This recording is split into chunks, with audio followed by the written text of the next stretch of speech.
Welcome to our channel. Hollywood Movie Review. Mission: Impossible, Rogue Nation 2015 Movie Review. Mission: Impossible, Rogue Nation is a 2015 American action spy film written and directed by Christopher McQuarrie. It is the sequel to Mission: Impossible, Ghost Protocol, 2011, and the fifth installment in the Mission: Impossible film series. The film stars Tom Cruise, Jeremy Renner, Simon Pegg, Ving Rhames, Rebecca Ferguson, Sean Harris, Saga Radia, and Alec Baldwin.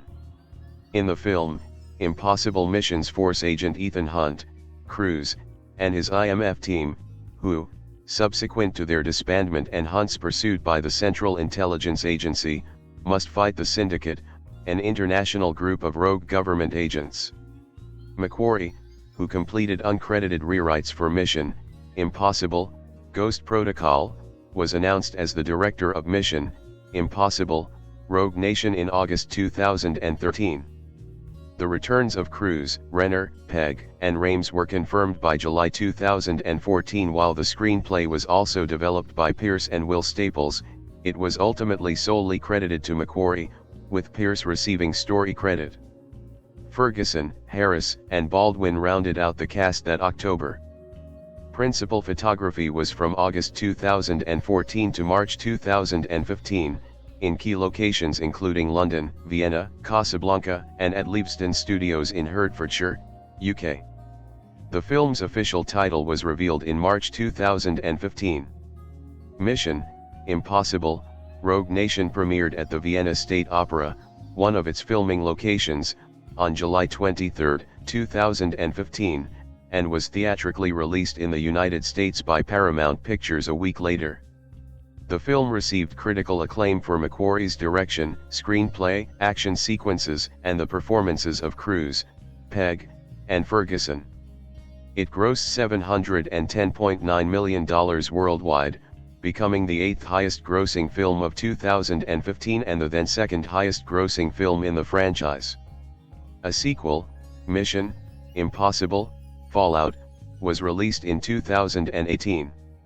IMF agent Ethan Hunt intercepts a shipment of nerve gas being moved from Minsk by the Syndicate, a secret consortium of rogue field operatives from various intelligence agencies that he has been tracking. At an IMF station in London, the Syndicate compromises the briefing. Before being gassed unconscious, he is forced to watch a blonde man wearing glasses kill the station operative. In Washington, D.C., CIA Director Alan Hunley convinces a Senate committee to decommission the IMF and assimilate all the assets into the CIA after their actions caused destructive events in Russia. B agents Benji Dunn and William Brandt are forced to work for the CIA under strict scrutiny, while hacker Luther Stickle resigns in protest. Ethan awakes and is tortured by ex-KGB agent Janik Bone Dr. Vinter. He escapes with the help of Ilse Faust, an undercover British MI6 agent. 6 months later, Ethan, a wanted fugitive for refusing to turn himself over to the CIA, covertly passes information about the Syndicate to Benji and arranges his tickets to Turandot, performed at the Vienna State Opera. Upon Benji's arrival in Vienna, Ethan asks him to help track down the blonde man who killed the IMF station operative in London. At the opera, they encounter Ilse and several other Syndicate agents there to assassinate the Chancellor of Austria. Ethan prevents the hit and escapes with Ilse, only to witness the Chancellor being killed by a car bomb. Chased by Syndicate agents, Ethan and Benji are forced to release Ilse to protect her cover. Hunley wrongfully blames both Ethan and Benji for the assassination and orders the Special Activities Division to capture or kill them both. Brandt finds Luther and convinces him to help him locate both Ethan and Benji before the CIA does. Ethan and Benji find Ilse in Casablanca, where she identifies Ethan's suspect as the rogue MI6 agent and leader of the Syndicate, Solomon Lane. The three then infiltrate an underwater vault beneath a power plant to retrieve a digital ledger stolen from Lane that purportedly contains the names of all Syndicate operatives. However, Ilse flees with the data to London and meets her handler, MI6 Chief Atlee, who discreetly deletes the data and forces her to continue her undercover assignment. Later, Benji and Ethan are found by Luther and Brandt.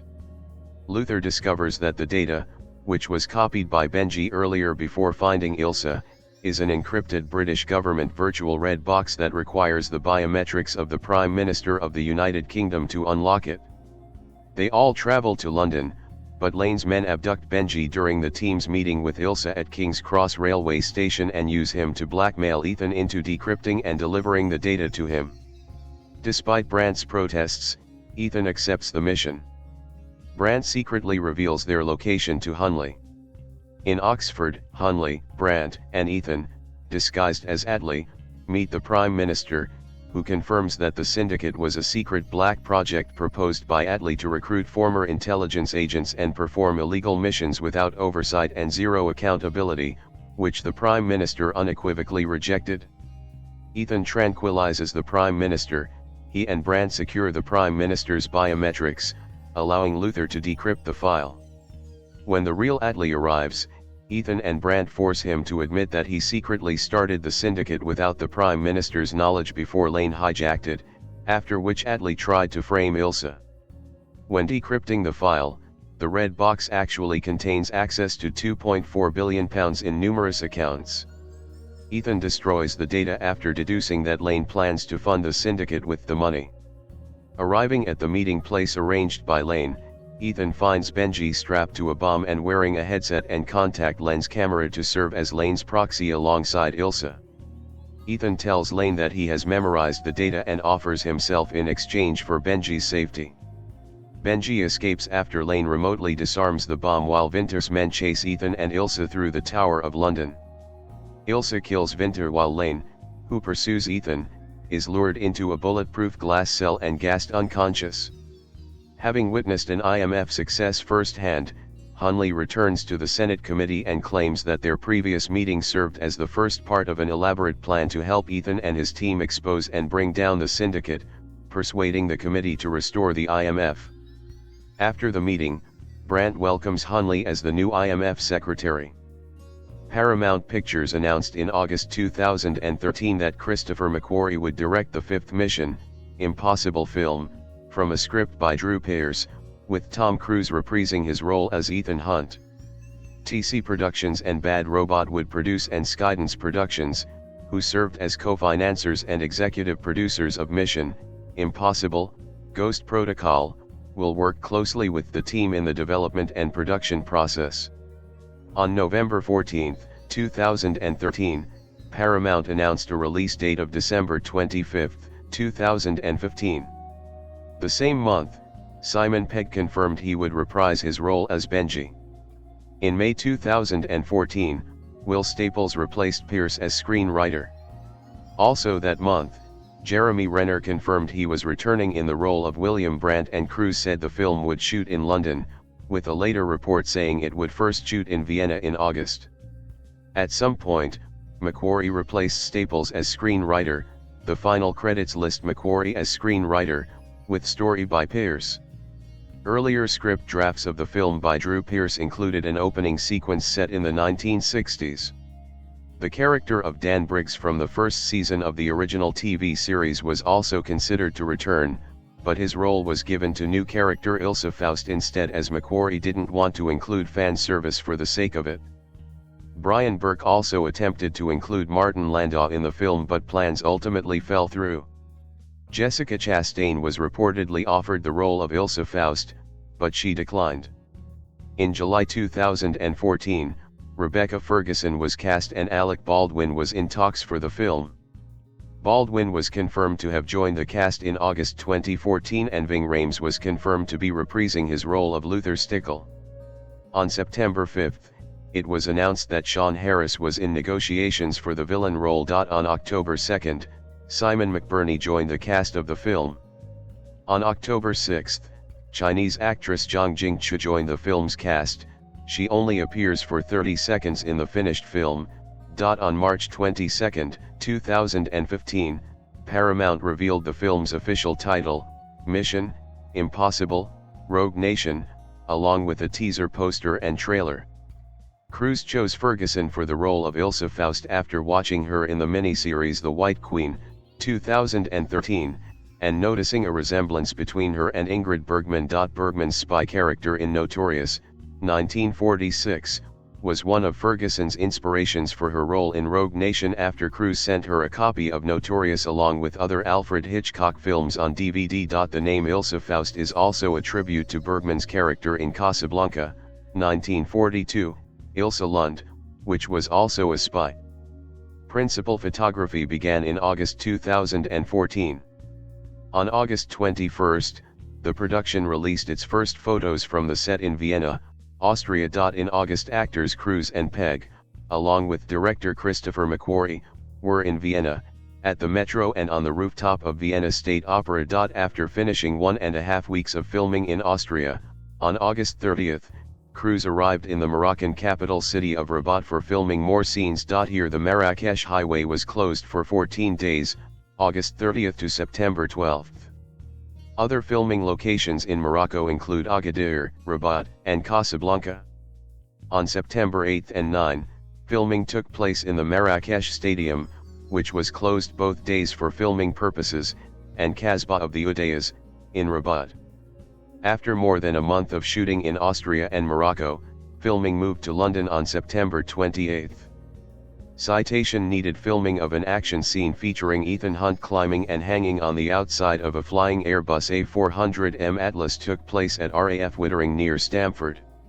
Tom Cruise performed the sequence, at times suspended on the aircraft over 5,000 feet, 1,500 m, in the air, without the use of a stunt double. To pull off this particular stunt, the production team were given a limited period of only 48 hours. The plane took off and landed 8 times before they had the perfect shot. On November 9, filming began on Southampton Water and Folly Power Station. Tom Cruise trained under diving specialist Kirk Crack to be able to hold his breath for 3 minutes to perform an underwater sequence which was filmed in a single long take without any edits, though the scene in the movie was cut with several breaks, giving the impression for the scene having several takes. However, stunt coordinator Wade Eastwood claims that Cruise held his breath for just over 6 minutes. Some footage also took place at Leavesden Studios in the UK, with the crew spending a month filming footage in Leavesden's underwater tank. The tank was approximately 40 feet in length, and circular tracks were constructed around its drive bays in order to attach the camera and dolly. Other footage shot at Leavesden included additional insert shots, shots of Cruise running through grass which were filmed using a techno crane, and several crowd shots. On February 20, 2015, The Hollywood Reporter said filming was halted to give McQuarrie, Cruise, and an unknown third person time to rework the film's ending. Filming ended on March 12, 2015. The musical score for Mission Impossible: Rogue Nation was composed by Joe Kramer, who had previously collaborated with director McQuarrie on The Way of the Gun and Jack Reacher. Kramer was announced as the composer for the film in September 2014. The soundtrack was recorded with small orchestral sections at British Grove Studios and with full orchestra at Abbey Road Studios. As well as incorporating Lalo Schifrin's thematic material from the television series throughout the score, 3 tracks, Escape to Danger, A Matter of Going, and Finale and Curtain Call, interpolate Puccini's Nessun Dorma aria from his opera Turandot, featured in the opera house scene. The physical soundtrack was released by La La Land Records on July 24, 2015, with the digital album made available from Paramount Music on the same day. Paramount had originally scheduled the film for a December 25, 2015, release. On January 26, 2015, Paramount advanced the release date to July 31, 2015. The main reason cited by The Hollywood Reporter was to avoid competition with 2 other 2015 films, Star Wars, The Force Awakens and Spectre. In the United States and Canada, it was released in the Dolby Vision format in Dolby Cinema, the first ever time for Paramount. On February 13, 2015, Paramount and IMAX Corporation announced that they would digitally remaster the film into the IMAX format and release it in IMAX theaters worldwide on the scheduled date. It was released in North America on July 31, 2015. Lottie released the film in South Korea on July 30, 2015. It was released in China on September 8, 2015. In August 2015, Fox Networks acquired the American cable broadcast rights for broadcast after its theatrical release. The film is available for FX Networks and its suite of networks, FX, FXX, FXM, as well as the video-on-demand platform FX Now. A comic book was released in conjunction with the film's DVD/Blu-ray release. It follows Hunt going rogue during the events of the film. The comic is written by the film's writer and director Christopher McQuarrie and illustrated by Lazarus artist Owen Freeman. Mission: Impossible – Rogue Nation was released on Blu-ray and DVD on December 15, 2015, in the United States. A 4K Ultra HD Blu-ray was released on June 26, 2018, along with the first 4 films. Mission: Impossible – Rogue Nation grossed $195 million in the US and Canada, and $515.9 million in other countries, for a worldwide total of $710.9 million. It was the 8th highest grossing film of 2015. Although Rogue Nation was projected to become the highest grossing Mission: Impossible film and the biggest movie for Cruise, it apparently fell short of eclipsing Mission: Impossible – Ghost Protocol's final gross to become the 2nd highest grossing Mission: Impossible film and the 3rd biggest film for Cruise. It had a worldwide opening of $121 million and an IMAX worldwide opening total of $12.5 million, the 3rd biggest of July behind The Dark Knight Rises, 2012, and Harry Potter and the Deathly Hallows, Part 2, 2011. Deadline Hollywood calculated the net profit of the film to be $108.9 million, when factoring together all expenses and revenues for the film. In the United States and Canada, according to pre-release tracking, the film was projected to earn around $40 to $50 million in its opening weekend, less than what the first 3 Mission: Impossible films earned in their initial weekend. It made $4 million from its Thursday night showings, which began at 8 p.m. from 2,764 theaters, and $20.3 million on its opening day, which is the 2nd biggest opening day for Cruise, behind War of the Worlds, and the biggest in the Mission: Impossible franchise, breaking Mission: Impossible 2's record, with 16% of ticket sales from the film's 367 IMAX theaters. In its opening weekend, the film grossed $55.5 million, exceeding expectations, and is the 2nd highest opening in the franchise, behind Mission: Impossible 2, $57.8 million, and the 3rd biggest for Cruise behind War of the Worlds, $64.8 million, and Mission: Impossible 2.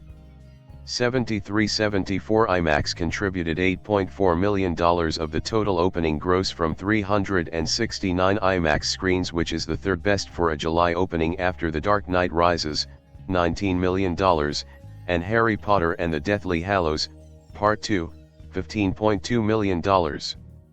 Premium large format grossed up $2.6 million, 13% of Friday's gross, with Cinemark XD grossing close to $700,000 at 108 screens.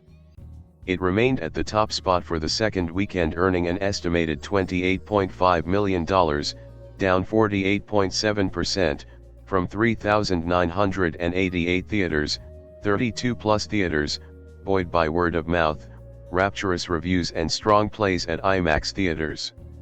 Revenues from IMAX also dropped steadily by 39% to $4.3 million in its 2nd weekend. It topped the North American box office for 2 consecutive weekends until surpassed by the music biographical drama Straight Outta Compton in its 3rd weekend. It ended its theatrical run on October 29, 2015, playing in theaters for a total of 91 days, or 13 weeks, earning a total of $195 million at the North American box office, which is just 28.6% of its total worldwide gross. It is the 4th highest grossing Mission: Impossible film behind Mission: Impossible, Fallout, $220 million, Mission: Impossible 2, $215 million, and Mission: Impossible: Ghost Protocol, $209 million. Elsewhere, the film opened in 40 international markets including 135 IMAX theaters on July 31, 2015, in big markets such as the United Kingdom, Mexico, and Australia. It grossed $64.5 million in its opening weekend and went number 1 in 33 markets, and IMAX contributed $4.1 million of its international opening. Revenues from its second weekend increased by 0.5% to $65 million. It added 18 new markets including India, Japan, and Russia, and opened at number 1 in 17 of the 18 markets with the exception of Japan, where it was behind Jurassic World. Overall, it opened at number 1 in 55 of the 63 territories it has been released in, and had the biggest opening weekend ever for the franchise in 46 markets and Cruise's best opening in 40 markets. It topped the box office outside of North America for 3 consecutive weekends before being overtaken by Paramount's own Terminator Genesis in its 4th weekend, and 4 in total. It had the biggest opening for the franchise in the UK, Ireland, and Malta, $8.3 million, France, $7 million, India, $7.5 million, Japan, $6.1 million, Russia and the CIS, $5.3 million, Mexico, $5 million, the Middle East, $4.70, including $2.5 million from UAE alone, Taiwan, $5.1 million, Australia, $3.8 million, Germany, $3.2 million, Brazil, $3.1 million, and Pakistan, $1 million. In South Korea, where the franchise has been a hit, it opened to $16.95 million, 49% above Ghost Protocol, which is the second biggest opening ever for Paramount, behind Transformers, Dark of the Moon, Cruise's biggest ever opening, the best for the Mission: Impossible franchise, and the second biggest opening for a Western film of 2015. It added $8.10 and $3.7 million in its second and third weekend for a total of $41.1 million, making South Korea the film's second highest market, followed by Japan, $41.2 million, the United Kingdom, $32 million, France, $20.9 million, and Germany, $13 million. In Japan, it faced competition with the continued run of Jurassic World. In China, Rogue Nation emerged very successful and earned $18.5 million on its opening day of September 8, including $1.4 million from midnight screenings, which is the country's biggest opening for a Hollywood 2D film, the second biggest for any 2D film in China, only behind the $22.2 million debut of local 2D film Pancake Man, and the fifth biggest opening for any film. Despite opening on a Tuesday during which most children are off to school, the film opened successfully and almost matched the opening figure of North America. Rob Kane of Forbes cited out possible reasons for the successful opening: the well-establishment of the franchise in China. Its immediate predecessor Ghost Protocol earned $102.7 million, rapid expansion and growth of Chinese movie market, being the second Hollywood movie, after Terminator Genesis, to be released after the nearly 60-day blackout period in which non-Chinese movies were debarred from going to general release in the country, and the successful awareness campaign and marketing efforts by the team, including Tom Cruise visiting several Chinese cities. It went on to earn an estimated $85.8 million through its opening weekend, Tuesday, Sunday, from 5,500 screens. It is the highest grossing 2D Hollywood film there with $136.8 million, breaking Interstellar's record. Rogue Nation was projected to make roughly 70% of its worldwide gross abroad, and indeed ended up making $487,287,762 or 71.4% of its entire worldwide gross overseas, which is the second highest among the series.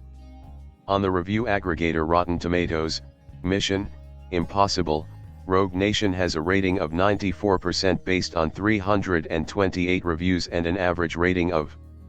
The website's critical consensus reads, Mission Impossible Rogue Nation continues the franchise's thrilling resurgence and proves that Tom Cruise remains an action star without equal.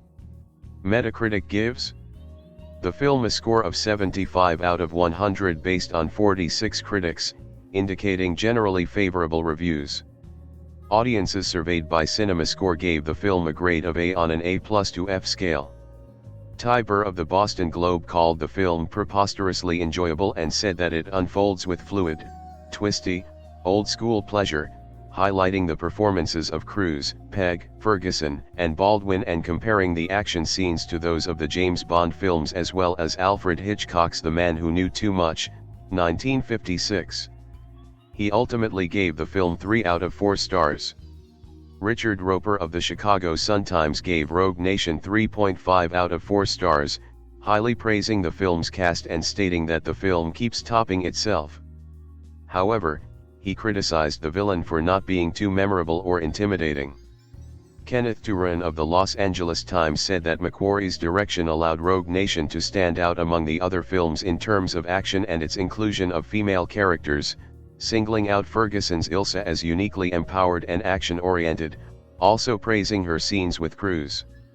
Christopher Orr of The Atlantic praised Cruise, saying you overcome the impossible through the application of sheer, unvarnished willpower, a quality that Cruise has always possessed in abundance, and describing him as the driving force of the film and the franchise. He, too, praised Ferguson among the supporting cast for her role as an action heroine. Joseph Weigler of MTV.com considered the movie as one of the most entertaining Ethan Hunt adventures, which proves that the franchise still has plenty of fight left in it, with no signs of slowing down. He praised the performances of Cruise and Ferguson, applauding the latter for playing the most fascinating character in the entire movie and one of the most complicated and alluring characters in the entire 5-film series.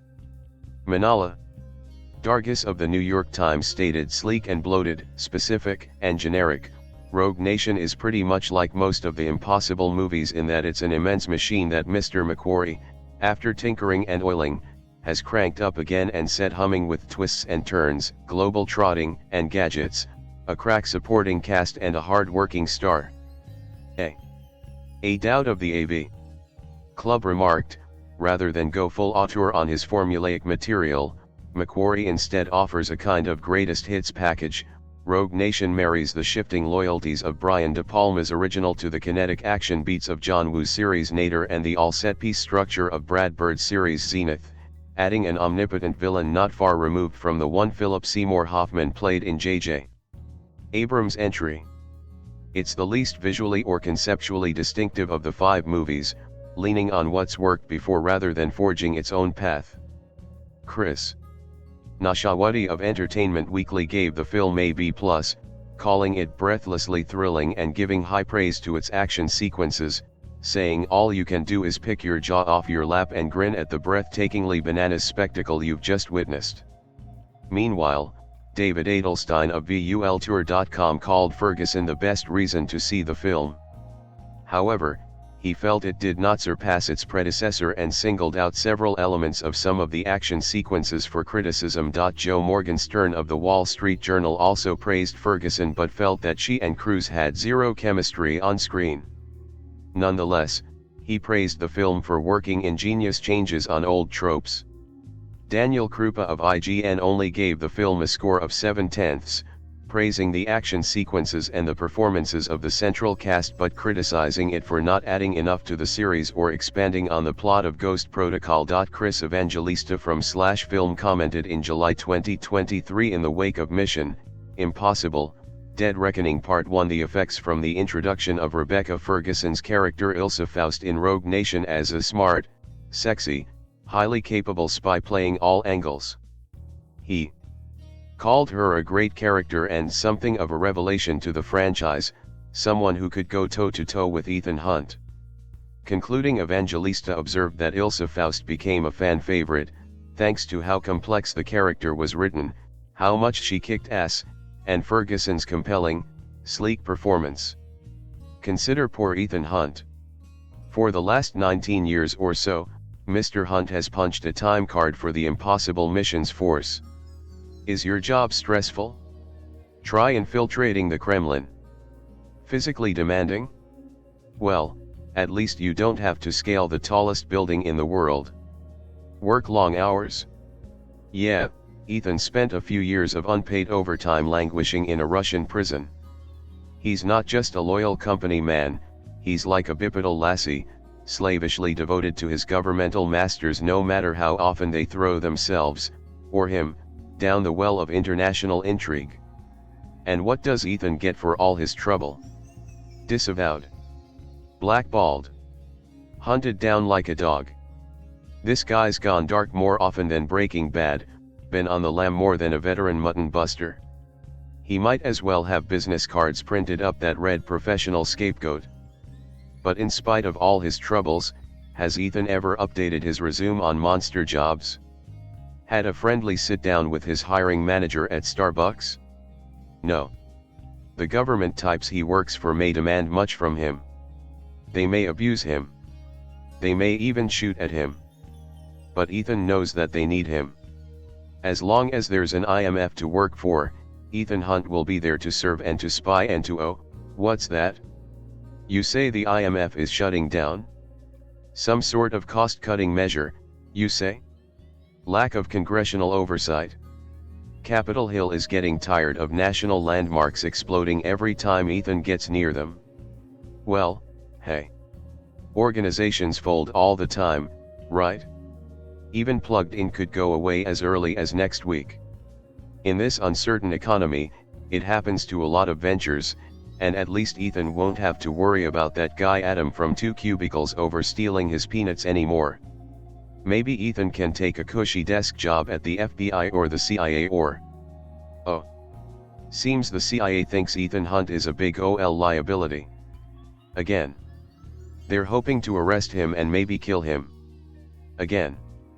Can't exactly launch a new profile on LinkedIn with that hanging over your head. Yes, once again, Ethan Hunt has become the hunted. But even if his employers aren't that supportive, this is a guy with connections, and he can still corral a few old workmates to do some hunting of his own. It's a dirty, thankless, dangerous, and at the moment illegal job. But somebody's gotta do it. Did I mention yet that Ethan Hunt is super duper loyal to his country, even when his country doesn't return the favor? Yeah, that's still the case. Even when given direct orders to stop his constant do-gooding, Ethan will still do good, save lives and protect whole civilizations against impossible odds. It's, like, his mission or something. He's hardly alone, though.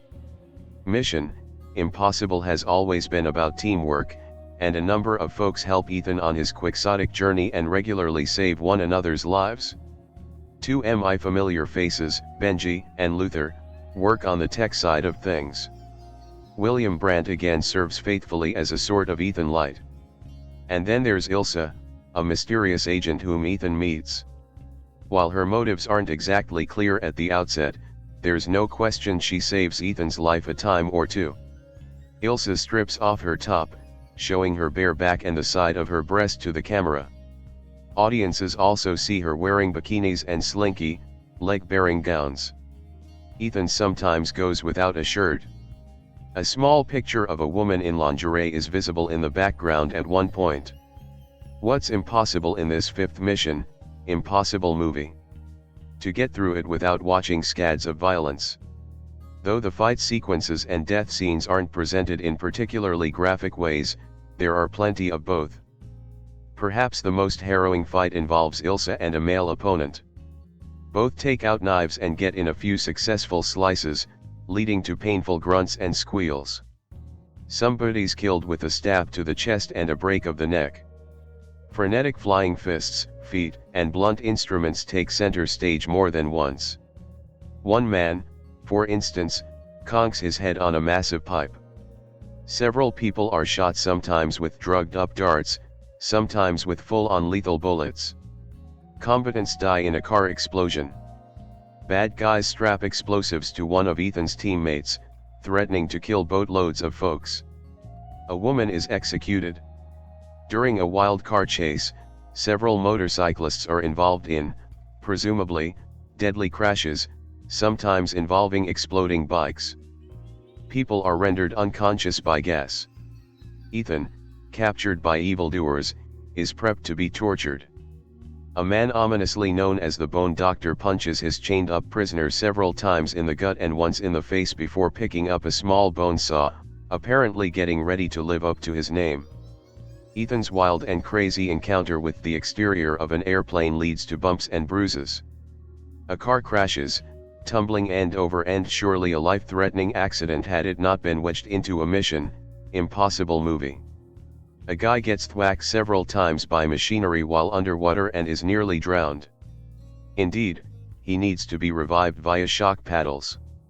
Benji imagines being shocked by security devices and dragged off to prison.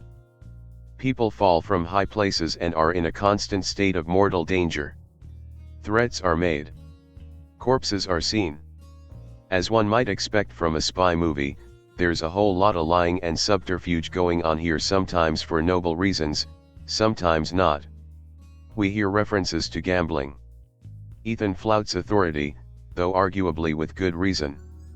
The Mission Impossible franchise is a bit like a favorite pair of jeans. It's comfortable, familiar, and seems to get better with age. Tom Cruise starred in his first MI movie 19 years ago. Now on his fifth, the action star, who famously does his own stunts, seems to be simultaneously looking forward and back. Rogue Nation certainly boasts a bit of retro charm, with some of the settings exuding an almost Hitchcockian vibe and action sequences tipping the hat to old James Bond. Even the content quotient feels a bit retro, with foul language, sex, and violence coming in at a restrained level for a 2015 actioner. It may even be marginally less violent and profane than your newest favorite superhero movie. This is clearly meant to be a summertime romp, not a bleak, gritty grind. That doesn't mean Rogue Nation is without its rogues. We see some gratuitous skin, hear a few unnecessary swears and, certainly, watch loads of folks die in violent ways. This mission, should you choose to accept it, can be exciting and fun. But it can be dangerous and perhaps damaging, too. And unlike Ethan's job, going to a movie won't save the world. Ethan Hunt, Tom Cruise, returns to the big screen once again on one of his largest missions yet, Rogue Nation. Being chased by the CIA, Hunt is on the move to prove the existence of a strong terrorist organization called the Syndicate. Intercepting nerve gas being sold to this yet unproven group causes great threats to not only America, but the entire world. Hunt, as in all mission films, is not alone on his adventure. His great friend Benji Dunn, Simon Pegg, returns to help, with the addition of a new female agent named Ilsa Faust, Rebecca Ferguson Hercules 2014. After witnessing the existence of the Syndicate, Hunt begins his investigation of the group and what goals they are trying to achieve. However, the Syndicate reaches many of their goals before Hunt catches on to their evil plans. Due to its reliability being questioned, the IMF, Impossible Missions Force, has been closed down, which causes Hunt to be a wanted fugitive. Hunt, however, begins to learn the secrets behind the Syndicate's mission and goes to great lengths while not only being pursued by the CIA, but the Syndicate itself. The Syndicate is just as highly trained as the IMF, which brings a great challenge to Hunt and his cohorts, as many lives are at stake, double agents are being exposed, and time clocks are winding down. Piece by piece, the IMF pieces together the goals of this international rogue, but find themselves in great danger as this very intellectual group attempts to outwit them at every turn. Can the Syndicate be proven? Can Ethan Hunt clear his name and save the IMF? Can the Syndicate be destroyed? Get ready for a thrill ride, as Hunt and his crew embark on a mission where trust is questioned, secrets are revealed, and friends and enemies are made. Welcome to Rogue Nation. 3 years after Ghost Protocol, Tom Cruise continues on in this popular series, performing in fine fashion. This film is filled with solid performances and believable acting from its leads. Tom Cruise proves that, even at the age of 53, he can still handle performing his own stunts and taking down bad guys, punch by punch. This is director Christopher McQuarrie's third feature film of his career, and he displays some great direction here as the audience is taken through this just over 2-hour actioner. However, McQuarrie's direction is not quite as stylish as Brad Bird's in Ghost Protocol. The film is very upbeat, contains steady pacing, and has a strong, witty script. But Rogue Nation does contain its faults. Light continuity errors, some unrealistic action, and some incoherent elements are weaved into the film's plot. During this fast thriller, audiences may lose track of what is going on, at times. But, regardless, you will not find yourself bored as the story alone is very engaging and keeps the audience guessing throughout.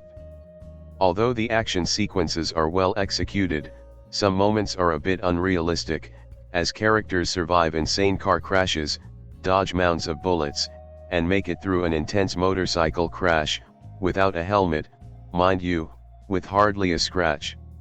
You must be aware, though, that some of the action really isn't meant to be taken seriously but is just added to amp up the thrills, which the writers and director greatly achieved. At times, the film overemphasized product placements, with very clear brand names on computers, cell phones, and, of course, cars. Rogue Nation is a fast-paced film that contains intense action sequences, brief language, and some brief sexual content. In a handful of shots we see a woman wear a high-cut dress, revealing most of her thigh. Her skirt twirls around as she takes down bad guys, but only her legs are exposed during these very quick action sequences. The same woman is seen in a bikini in one scene and a standard swimsuit in another. We briefly see her bare back as she changes out of her swim top. Some viewers may catch a very brief glimpse of the side of her breast as she changes. If you blink, you'll probably miss it.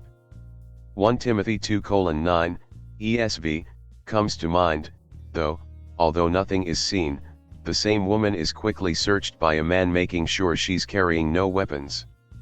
A man is seen shirtless in a couple of scenes and an unfocused lingerie ad in a phone both may be caught by observant viewers. Violence is the most concerning issue in Rogue Nation, as there are multiple intense fistfights, car and foot chases, sequences of gunplay, and some wild explosions.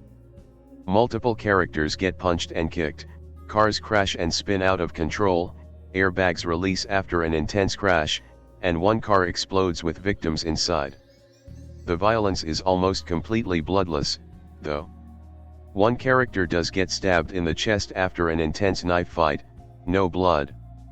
Broken necks and bones can be heard crunching. Characters fly through broken windows, get hit by cars, and crash and fly off of motorcycles. A man chases after a plane and holds onto the side as it takes off, struggling to hang on. One character is shot point blank in the head, but we only the body fall to the ground from a distance. Another person is shocked in the back with CPR shock paddles. There are attempts to assassinate a character, a couple of characters collapse from knockout gas, and another nearly drowns after being pummeled by underwater machinery. A man is tied to a pole and takes a few blows from a thug. Various tools and blades are seen, as his captors plan to torture him, but he escapes before they can do any major harm. A man is seen wearing a timer/pressure vest that can kill him at any moment, and stun guns and tranquilizers are used, as well. The language is brief and scattered, with a few profanities used during intense situations. God, paired with D*MN, and Jesus names are abused, once each, but are muffled and can be hard to make out due to very noisy backgrounds. Both the S word and the word H*LL are used about 3 times each, and the word bull is uttered once, as well. There is no smoking, drug, nor alcohol consumption. A few glasses of wine do get some screen time, though. As I mentioned above, tranquilizers are used and the effects are seen. Lying and deceit come into play, and a few characters get in some heated arguments. Jeremiah 17:9 says that the heart is deceitful above all things, and desperately sick, who can understand it? The deceit is clear on both sides of the story, and the lying to cover up the truth can be questioned. Although the deceit by some characters is used to protect the lives of the innocent, one may also bring into question if it is morally right to do so, if it's for a worthy cause. Rogue Nation appears to indicate that it is okay. But what does God's word say? Consider the story of Rahab in Joshua chapter 2.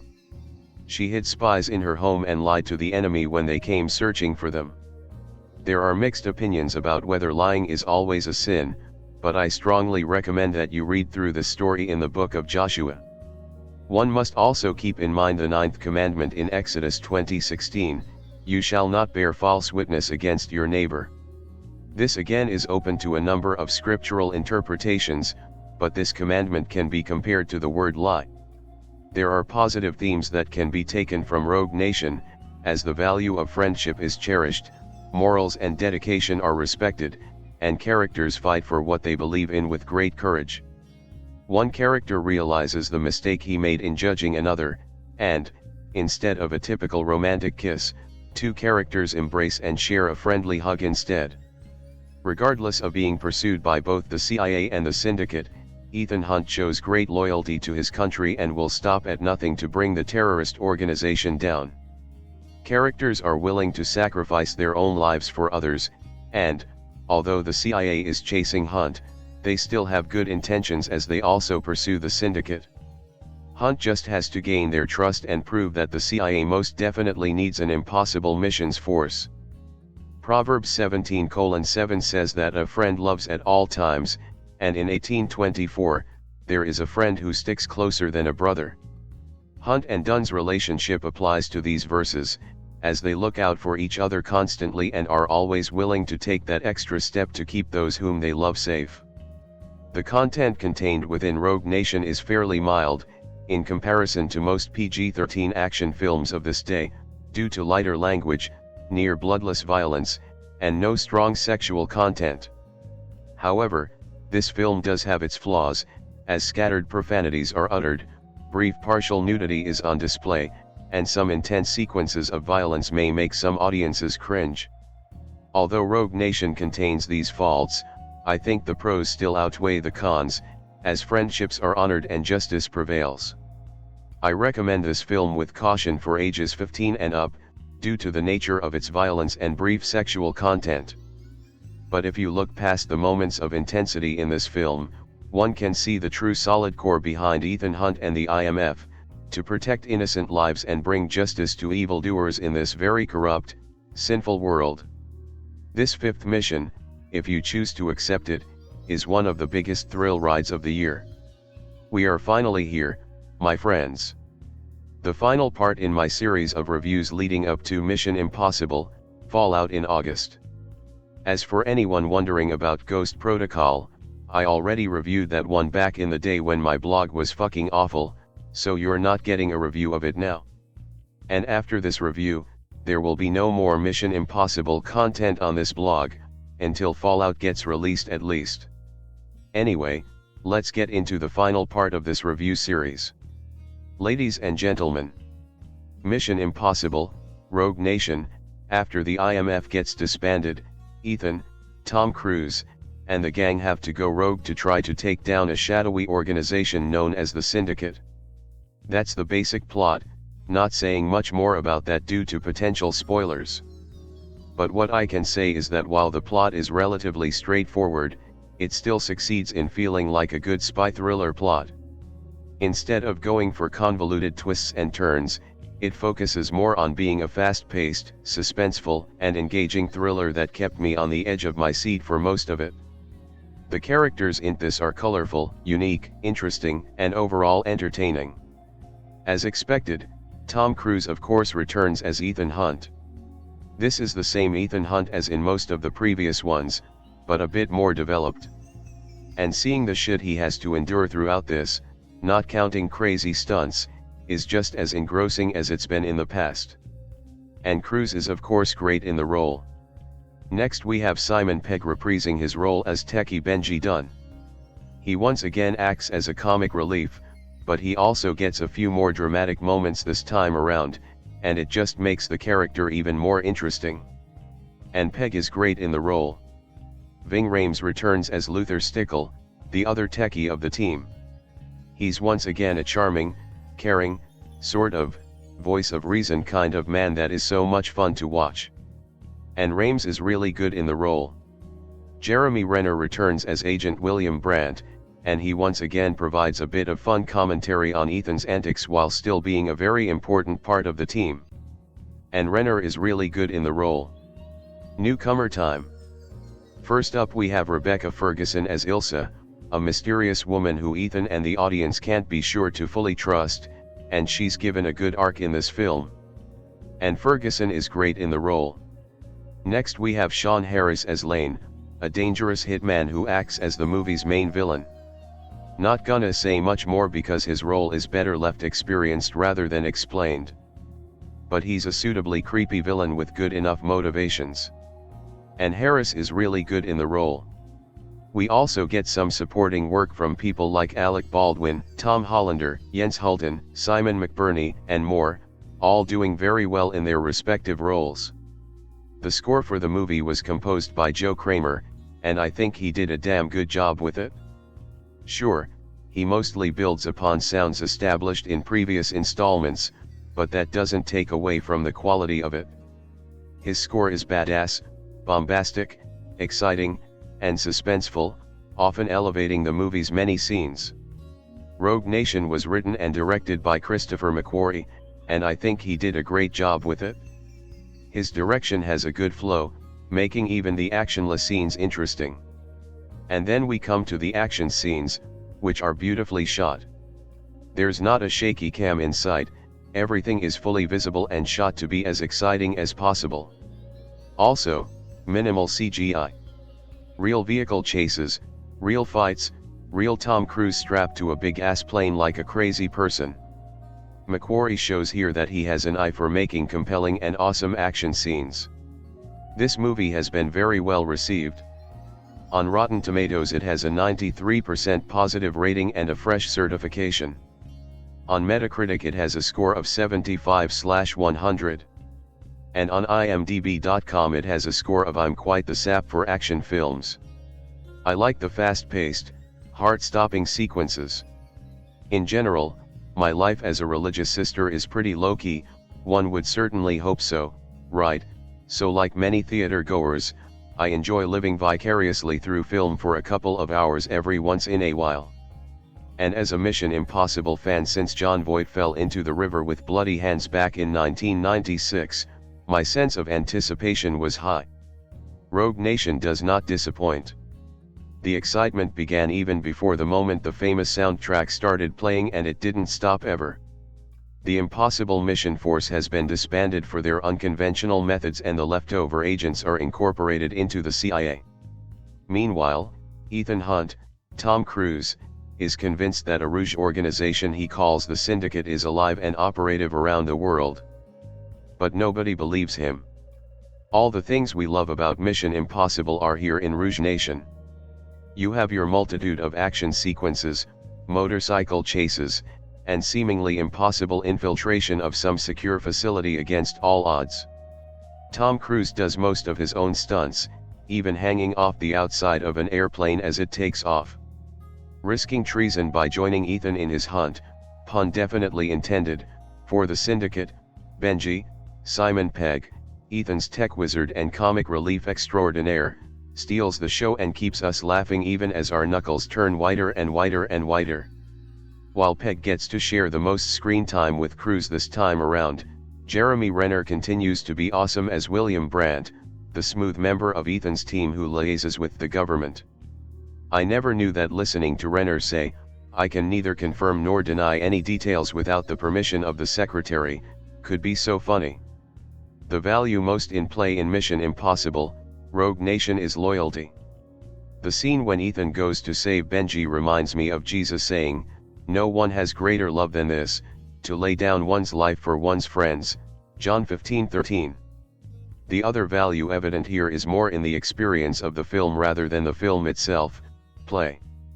I once heard someone say that there are only two things we do simply for the joy of it: praise and play. We praise God because He is God and worthy of praise. It not only brings joy to God but to us. Play does the exact same thing. Play gives us a chance to delight in life and God a chance to delight in our delight. Mission Impossible, Rogue Nation isn't deep or profound, but it is lots of fun. So go. Just give in to how ridiculous it is that Ethan and friends actually walk away from all the death-defying situations they find themselves in and just have a good time. Mission Impossible, Rogue Nation is one of the most fun, exciting popcorn movies in the last few months. It is so well executed that the many silly plot devices and plot holes disappear in the action and adventure. However, there's a lot of mature content. The movie opens with a Ukrainian or Russian plane loaded with a lethal new nerve gas, and the IMF team charged with stopping it. Benji, Brandt, and Luther are trying desperately to stop the plan when our hero, Ethan Hunt, jumps onto the wing and hangs on the side of the plane as it takes off. Eventually, he enters the plane and parachutes down with the nerve gas before the plane crashes. Cut to Ethan in London. Ethan pursuing the syndicate who were behind the lethal weapon heist. Reminiscent of the old TV show, Ethan goes into a record store and plays an Thelonious Monk and John Coltrane jazz record to be told his mission. Instead of his mission, the evil head of the syndicate, Solomon Lane, tells Ethan that they're going to kill him. Suddenly, nerve gas comes through the floor of the record booth. Ethan tries to get out and sees Lane execute the young girl at the record store. The next scene has Ethan tied up and about to be tortured by the Bone Crusher. Just as it looks like all is lost, one of the villains, Ilsa Faust, frees Ethan, killing lots of people in the process. She may be a double agent, and she clearly likes Ethan. Consequently, Lane is starting to lose his faith in her. The story shifts to a Senate committee listening to the head of the CIA, Hunley, played by Alec Baldwin, and the head of the IMF, played by Jeremy Renner. Hunley makes the case that the IMF needs to be shut down, because they are fighting an imaginary international syndicate that the IMF imagines is trying to take over the world. In the process of this phantom menace, the IMF, especially Ethan Hunt, is causing a lot mass destruction. So after the Senate hearing, Ethan is a man without a country, and his IMF friends are not much better off. Ethan tries to trap Solomon Lane at the Vienna Opera House. There, he finds that Ilsa and two other men have been sent there to shoot the Austrian Prime Minister. Soon, the chase starts to uncover information from a secluded computer in Morocco that will expose the syndicate, vindicate Ethan, and set the world right again. The attempt to uncover it involves acts of daring do that are extremely well executed but that challenge all credibility when one reflects on them. The plot of Rogue Nation is similar to Captain America, the Winter Soldier. Many people in the government may be on the wrong side, and Ethan and his three friends may be the only people standing for justice, loyalty and friendship. Miraculously, each one of them has a pocket full of devices that can open any safe, take over any computer, and open any facility. In other words, the devices are impossible, keeping with the theme of the series. The movie is so much fun, however, that the impossible situations and devices become part of the jeopardy and humor. Regrettably, however, there's a tremendous amount of killing. Some of it regrettably even looks like a lot of fun. Rebecca Ferguson, who plays Ilsa, is like a young Scarlett Johansson. Her fight scenes are both titillating and impressive. The Tom Cruise-est moment in the history of Tom Cruise films was the one in Mission Impossible: Ghost Protocol, where Tom Cruise's super agent escaped a 9/11 style bombing of the Kremlin and a false arrest as the main suspect and reunited with his commanding officer and said he was pretty sure he spotted the real bomber while sneaking around the Kremlin, then grabbed a pen and in 5 seconds drew a sketch on his palm that looked exactly like the guy. You believed it, of course, because it was Tom Cruise doing the drawing. If American films have proved anything, it's that Tom Cruise is the best, at pool, at flying jets, at mixing cocktails, at racing cars, at building an airtight legal case against brutal Marine colonels and Southern gangsters, at whipping sexist brothers into a frenzy, at representing football players in contract negotiations, at defending Earth against invasion by extra-dimensional monsters and, in the Mission Impossible series, at battling heavily armed bad guys while running and jumping and fighting and driving and hacking and playing Flight of the Bumblebee on the violin if need be.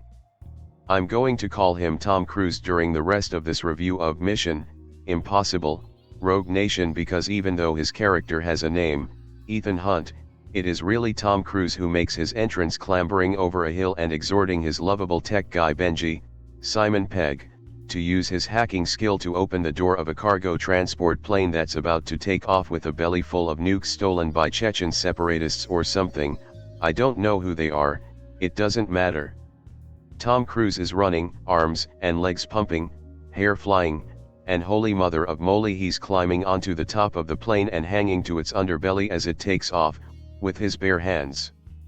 I forgot to say that Tom Cruise works for the International Monetary Fund, the Impossible Mission Force, they keep saying IMF, it's confusing. The plot? Fine, the plot, CIA Director Alec Baldwin wants to disband the IMF. He believes Tom's people are just a bunch of mavericks, meatheads too impulsive to send to Top Gun. Your unorthodox methods are indistinguishable from chance, a government official tells them, and your results, perfect or not, look suspiciously like luck. So the IMF is disbanded, over the objections of Tom Cruise's buddy and fellow butt-kicking super agent William Brandt, Jeremy Renner, who I guess is his superior, and I have no idea what happened in this movie. Something about Spectre, or Hydra, or the Syndicate. Yes, that's it, the Syndicate, a group comprised of rogue agents who are sneaking all around the world, blowing things up and killing heads of state and destroying major companies and taking candy away from little kids on Halloween, too. Just swooping down out of the sky, on jetpacks, and stealing their candy. Okay, they didn't do that last thing. But they did everything else on the list. These are really bad people. There could not be a worse time to tell Tom Cruise, hey, you stink, you can't save the world anymore. Tom Cruise gets knocked around in this film even more brutally than in the last one. He gets captured by some of these syndicate people and hung by his wrists in a dank makeshift cell and beaten by a goon known as Janik Bone Dr. Winter, Jens Hulten. He dives into a centrifuge chamber full of water to rekey a security system so that Benji can sneak into the top secret data storage base above, and reprogram the something or other so that they can do that thing and get the thumb drive and breach the firewall, or something. Only Tom Cruise can go into the water chamber because you have to be able to hold your breath for 3 minutes, and seriously, who can do that besides Tom Cruise? Tom Cruise goes on high-speed chases involving phalanxes of motorcycles and cars making hairpin turns and galumphing down stone steps in Istanbul, or is it Paris, or London? The filmmakers always tell you the city plus the country like they really needed to say Vienna, Austria, so that you didn't look at the Vienna State Opera House and think you were in Vienna, Virginia. But as in the James Bond and Jason Bourne films, the location is not of much importance, except insofar as it can supply landmarks for Tom Cruise and his enemies to fight in, race through, and occasionally level. This movie is written by Brent Staples and Drew Pearce and rewritten and directed by Christopher McQuarrie, screenwriter of The Usual Suspects, so it should come as no surprise that as the movie unreels, the main bad guy Solomon Lane, Sean Harris, and his goons and the members of the IMF all start to seem like variations on Kaiser Soze, a man-wraith who changed faces and stories and could be anybody. Tonally, this is a different experience from the last Mission Impossible movie, Ghost Protocol, which felt like an immense machine, or contraption, with each line and shot building into a self-contained sequence, a touch of Buster Keaton. Rogue Nation feels like it could have been a movie by Keaton's most fervent disciple, Jackie Chan, who gifted the human race with the likes of Project A and Super Cop. It has a loose, hurtling quality. Despite all the bone-breaking violence, its touch is light. McQuarrie, who last worked with Cruise on The Excellent Edge of Tomorrow, underplays his directing flourishes just as cannily as Cruise underplays his feats of strength and guile. The idea of action movies as musicals gets a workout during the opera house sequence, and the script pushes the idea of spies as performers to its logical end, hinging scenes on whether agents can lie to other agents, or pretend to be other people, or even imitate someone's gait in order to fool an identity scanner. But these thematic touches and others aren't italicized. They're just part of the experience. McQuarrie understands that these films are essentially tall tales with a sense of humor, skating on the edge of parody at all times while maintaining a poker face. Tom Cruise is 53 now, and even though he looks great, he's all sinew. The fact that he's aging out of the action hero demographic lends a poignant aspect to the escalating absurdity of the series.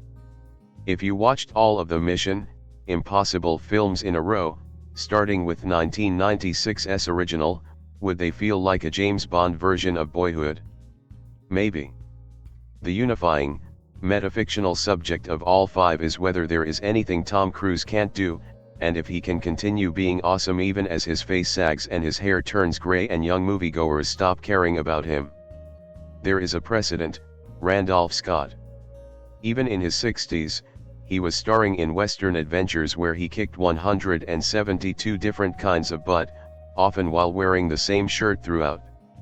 There's a lot of dry humor in the movie that could be described as Howard Hawksian, character moments and story beats that are all about camaraderie and professionalism under pressure.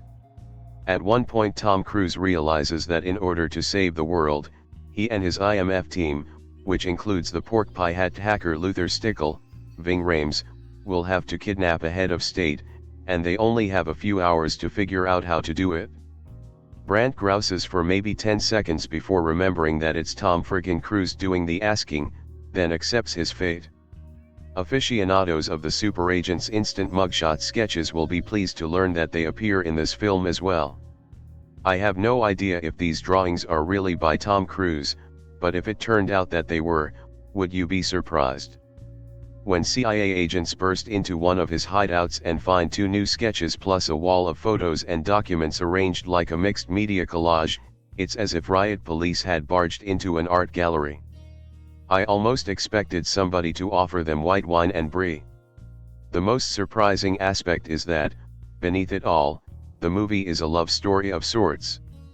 Tom Cruise meets his match in British agent Ilsa Faust, instant star Rebecca Ferguson, a long-legged, dark-haired beauty who is for all intents and purposes the female Tom Cruise. Not only can she shoot and drive and fight as well as Tom Cruise, she shares his action deadpan. We are never sure if Ilsa is on his side or the Brits or perhaps the syndicates. She keeps catching him and freeing him, beating him down and saving his life. Cruise's mix of bafflement and curiosity as he contemplates Ilsa, yes, there is a Casablanca sequence in the movie, how could there not be, quickly stops having anything to do with espionage. In time the film becomes a droll, bizarrely asexual screwball comedy about good-looking spies who express their unconsummatable love for each other through feats of violence, bravery, and self-sacrifice. If one of the characters wasn't female, you could call this a bromance. The soundtrack occasionally quotes the opera that unfolded during the Vienna sequence, Puccini's Turandot, about a stubborn prince and princess who spend the whole story testing each other. Late in the film, Tom Cruise and his leggy doppelganger are sitting together at a cafe table while surrounded by killers, and the sound drops out completely, and McQuarrie's camera goes close to their faces, and they exchange a look. It's the same kind of look that John Woo's and Sergio Leone's characters used to exchange before drawing their guns and shooting their way out of a tight spot. It is a look of shared understanding, one superior being acknowledging another.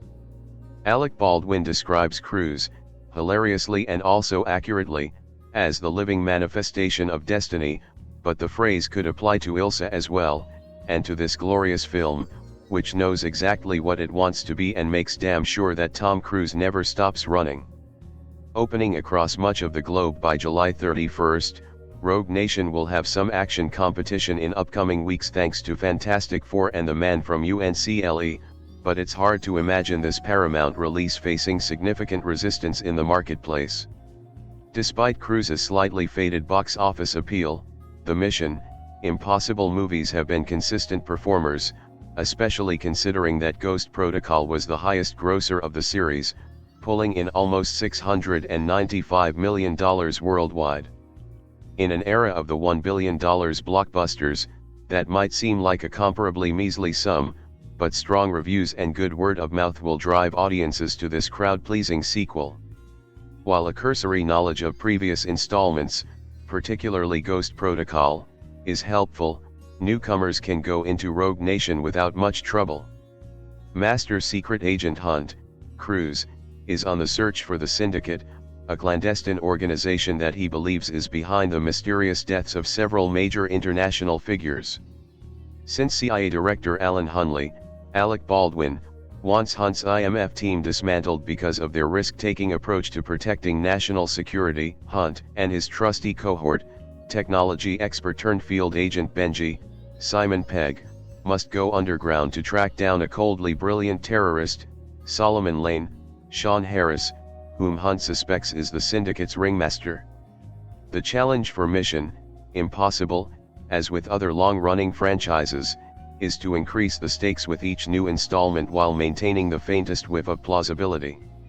Rogue Nation suffers a tad from this problem yet again.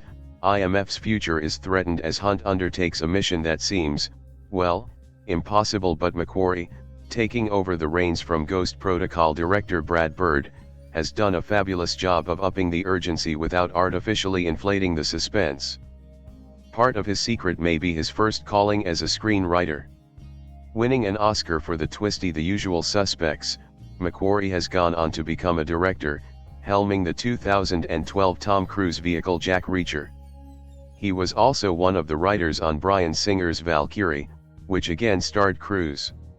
The collaboration between filmmaker and star hits a new peak with Rogue Nation, which McQuarrie envisions more as an espionage thriller than a conventional action picture. As a result, the new film, with a story credited to McQuarrie and Drew Pearce, represents a merging of the franchise's best elements, offering a labyrinthine plot similar to the first Mission: Impossible, except that it's not impenetrable, while creating spectacular set pieces that aren't so over the top that they defy logic, a welcome feature of the more recent installments.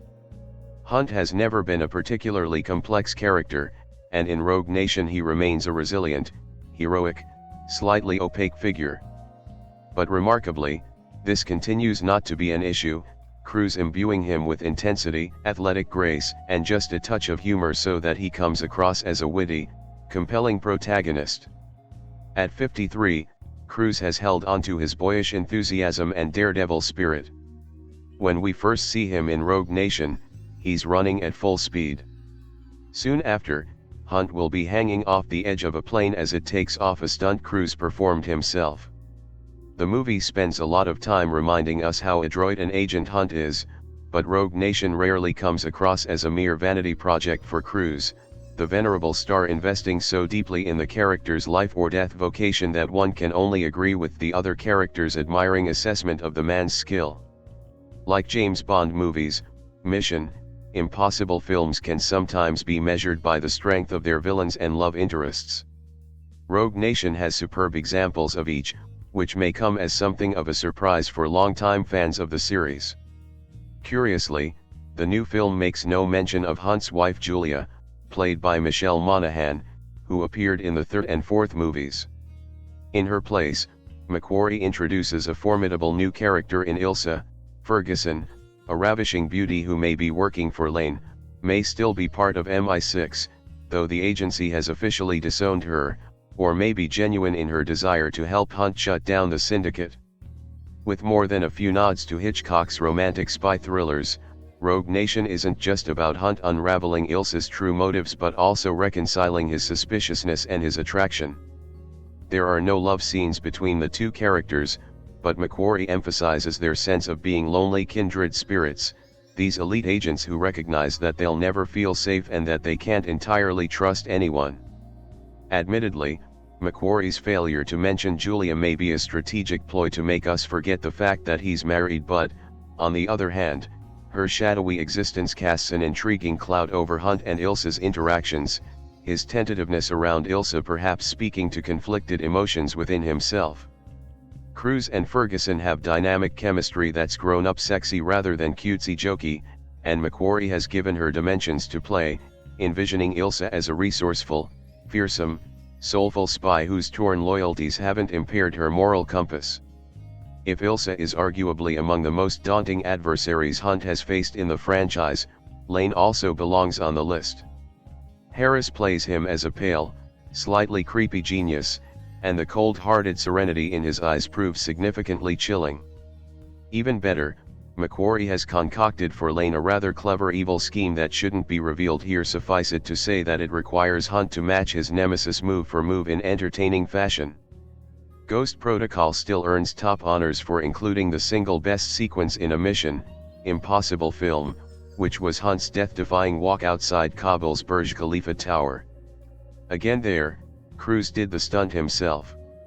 McQuarrie comes close with a bravura underwater sequence that forces Hunt to hold his breath longer than is probably humanly possible, but his specialty in Rogue Nation is pulse-pounding chases and maniacally elaborate set pieces in, say, an opera house in the midst of a performance. Globe-trotting across London, Casablanca, and Vienna, Rogue Nation has plenty of eye-popping treasures, all of them shot with rich shadows by cinematographer Robert Elswit. Because Cruise deservedly gets most of the attention in Right UPS about this series, it can be easy to forget his supporting cast. With more to do than in previous installments, Pegg sheds some of Benji's jokester sidekick silliness without the actor losing his comedic spark. Renner, who joined the franchise with Ghost Protocol, is a bit on the sidelines for the sequel, sticking up for IMF in Washington, D.C. and trying to curtail Hunley's plans to scuttle the operation. But when his William Brandt is called upon later in the film, he's a fine addition to Hunt's excellent team. May they all come back for a sixth go-round. In the opening scene of Mission Impossible, Rogue Nation, Tom Cruise's franchise spy Ethan Hunt is seen hanging from the side of a plane as it takes off from a private runway in Minsk. On board is a massive amount of nerve gas able to take out a large city worth of people. Hunt grapples against the hull of the plane as tech expert Benji, Simon Pegg, struggles to open the door for him remotely from a nearby grass plane. Finally, the door releases and Hunt is pitched into the cargo hold of the plane. Holding tightly to the pallet of nerve gas, he gives a guard a signature Hunt eyebrow life before pulling the parachute, sending the gas with himself in tow into the air. Thus is the electric opening sequence to an action espionage film that doesn't let up this lit fuse pace for the majority of its 2-hour runtime. This scene also accommodates for the logical leaps that these films require the audience member to take. All of the characters are in wildly different locations around the area of the plane for seemingly no reason. Jeremy Renner's Impossible Missions Force, IMF, headmaster William Brandt has utterly no idea what anyone is doing or why. Hunt bursts out of nowhere and jumps onto the wing of the plane to everyone's dismay. It is a logically devoid scene. But that is easily overlooked when you are watching Tom Cruise hanging off of a plane for real.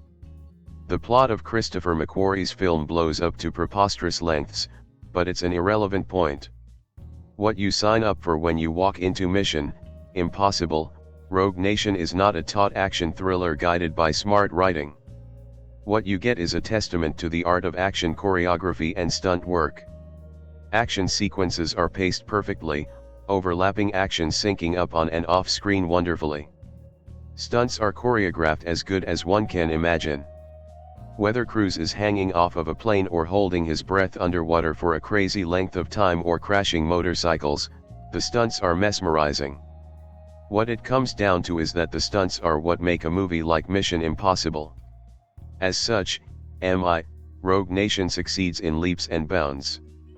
I could use this review space to nitpick the plot problems of this film. Or the logical ones. Or the clunky humor, except for Simon Pegg, who is wonderful reprising his role as the comedic relief techie Benji. There's no reason for that, though, because walking into Rogue Nation, and expecting anything more than what it gives you is a disservice to the first-rate action sequences that it provides. Brian De Palma's theatrical reboot of the 1960s/70s TV show was a film I remember being very bored by. Sure, the Langley break-in scene was great, as was that finale in the tunnel, but the rest of it made me want to go to sleep. Of course, that might have had something to do with the fact that it was 1996, and I was just 8 years old, suffering through one of the earliest cinema trips I can remember. Subsequent viewing have seen my opinion on the original and its complex but endearingly intelligent plot increase somewhat, and I also found myself enjoying John Woo's take on the concept a few years later, more action-heavy, but no less enjoyable. But then, not through intentional act but just by happenstance, I never did find the time to check out Mission Impossible 3 or the more recent Ghost Protocol. Then up popped Rogue Nation, with that plane stunt featured so prominently in every trailer, and my interest was piqued. Was the IMF and its titular missions worth returning to, and was it possible to jump back into such a franchise having missed a few chapters? Ethan Hunt, Tom Cruise, is a secret agent without an agency, after the Impossible Missions Force gets shut down by CIA honcho Alan Hunley, Alec Baldwin. That won't deter Hunt's mission to track down and expose the shadowy syndicate though, an anti-IMF criminal organization, which contains British double agent Ilsa Faust, Rebecca Ferguson, and is run by a mysterious bespectacled man, Sean Harris. With the help of agents Benji, Simon Pegg, Brandt, Jeremy Renner, and Stickle, Ving Rhames, Hunt aims to bring down the syndicate and restore the name of the IMF. When I asked my girlfriend, coming out of the cinema after the credits rolled, what she thought of Rogue Nation, her response was a simple, but definitive, it was stupid, like before going on to compare it to the likes of Legally Blonde, turn off your brain and enjoy. And that basically sums up what I have to say about Rogue Nation. The film is enjoyable, a standalone extension of this popular franchise that skips along nicely and offers the requisite amount of thrills and laughs. But it is the fifth in a series of films that follow a very strict formula, and Rogue Nation's ability to remain ingrained on your memory is fairly stunted as a result. As a spy thriller, Rogue Nation has the standard elements.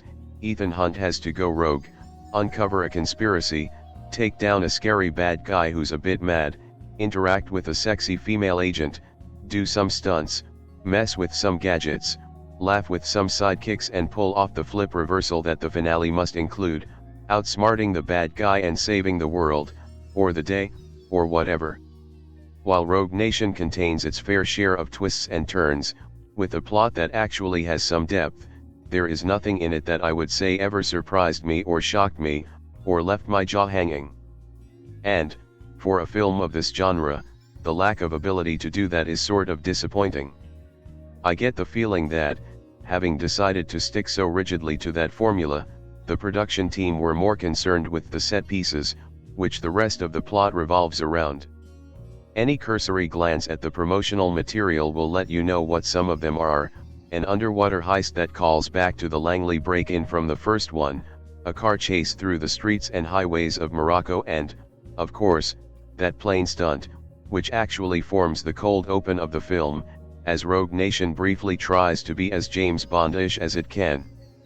But a bunch of set pieces strung together does not a good movie make, and at no point could I say that I was riveted by the unfolding action, or worried about the fates of these characters.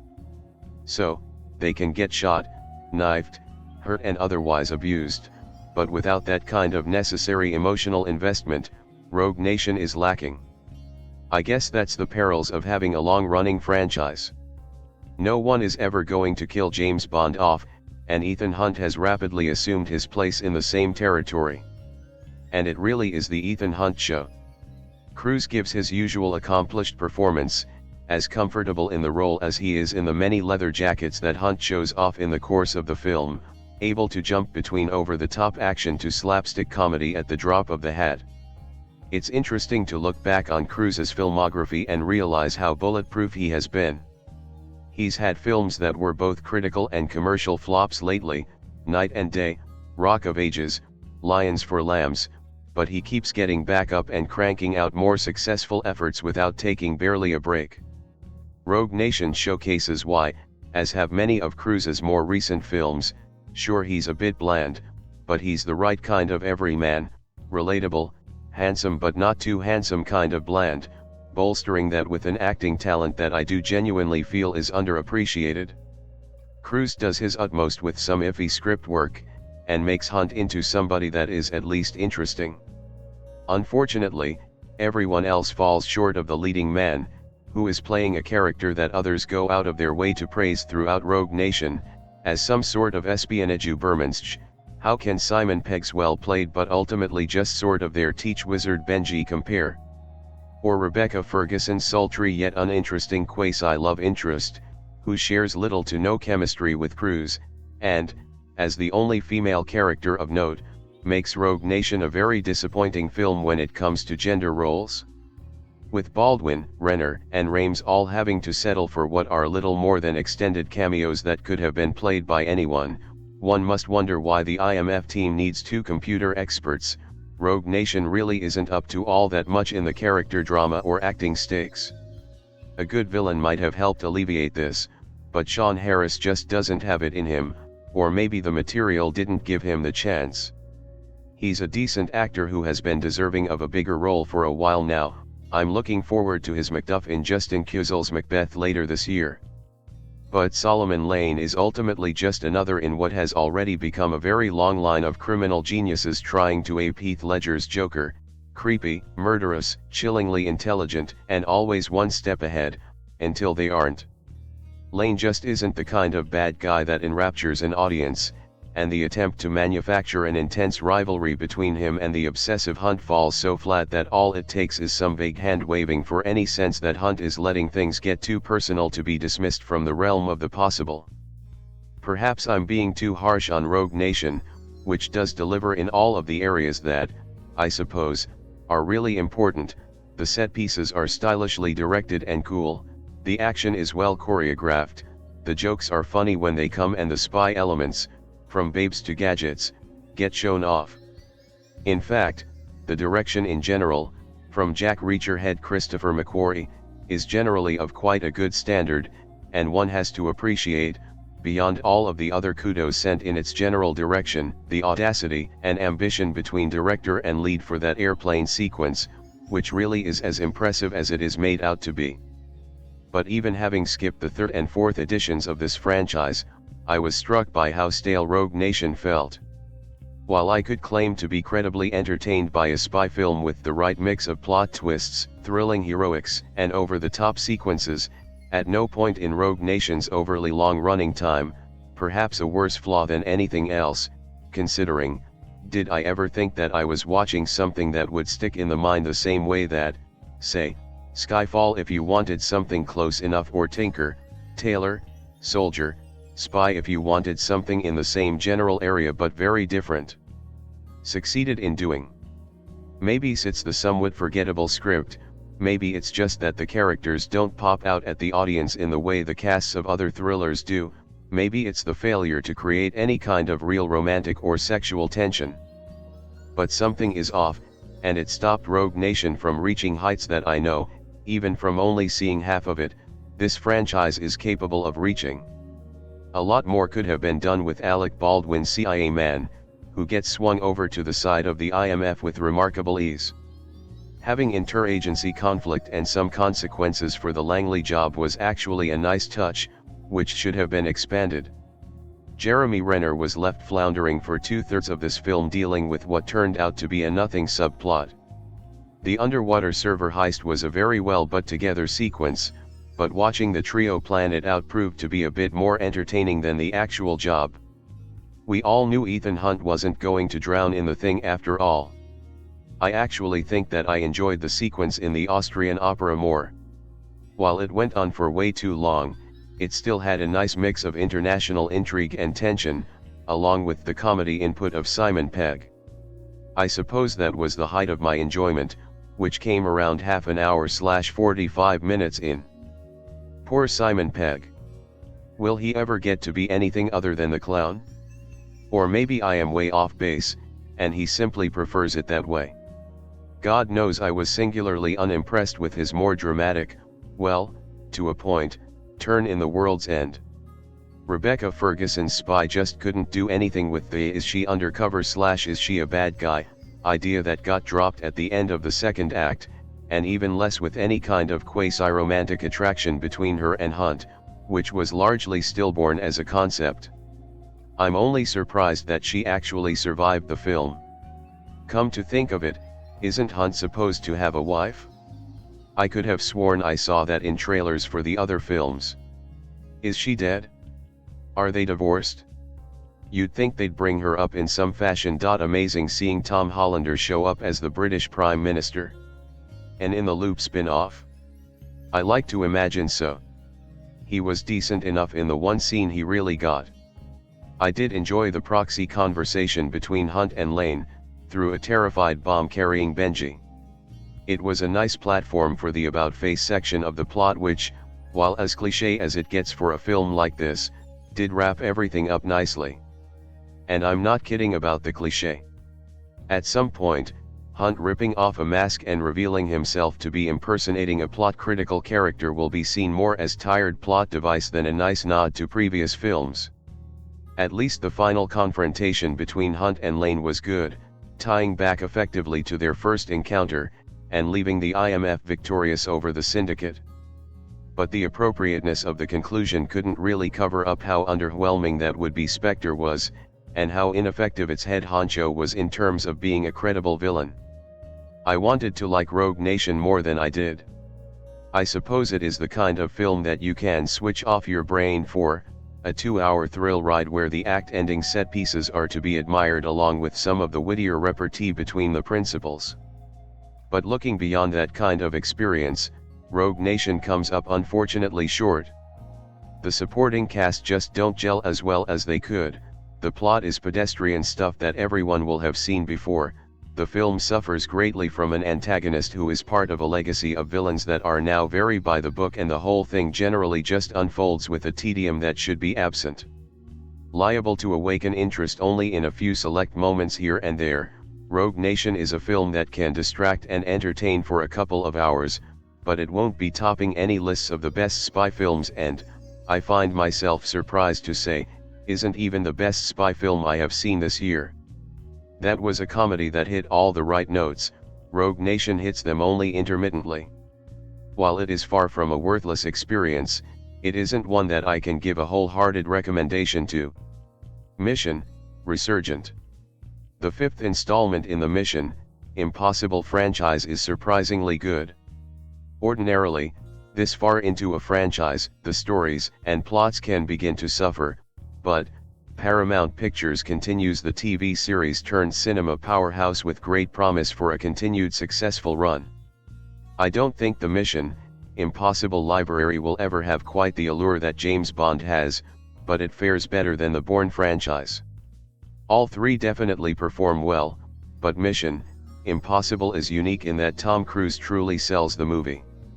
Unlike in Hollywood's golden age, 1920s 50s, when particular actors were truly regarded as stars and would essentially sell the movie to audiences and investors, most of today's movies are not built on the backs of particular fixtures in the star system.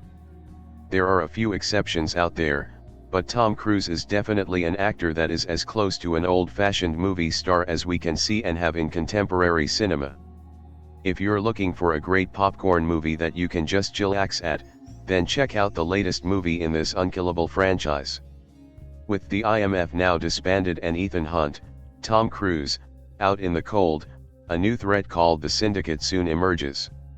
The Syndicate is a network of highly skilled operatives who are dedicated to establishing a new world order via an escalating series of terrorist attacks.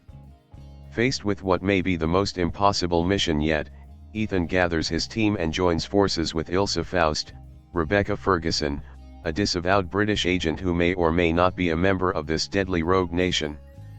IMDb, 2015. Due of the very nature of these movies, I don't feel it necessary to pick apart the plot because it is purposely high concept and requires the audience to engage in a momentary suspension of disbelief in order to enjoy the action and adventure. That being said, the movie is pretty solidly acted, written, shot, and directed.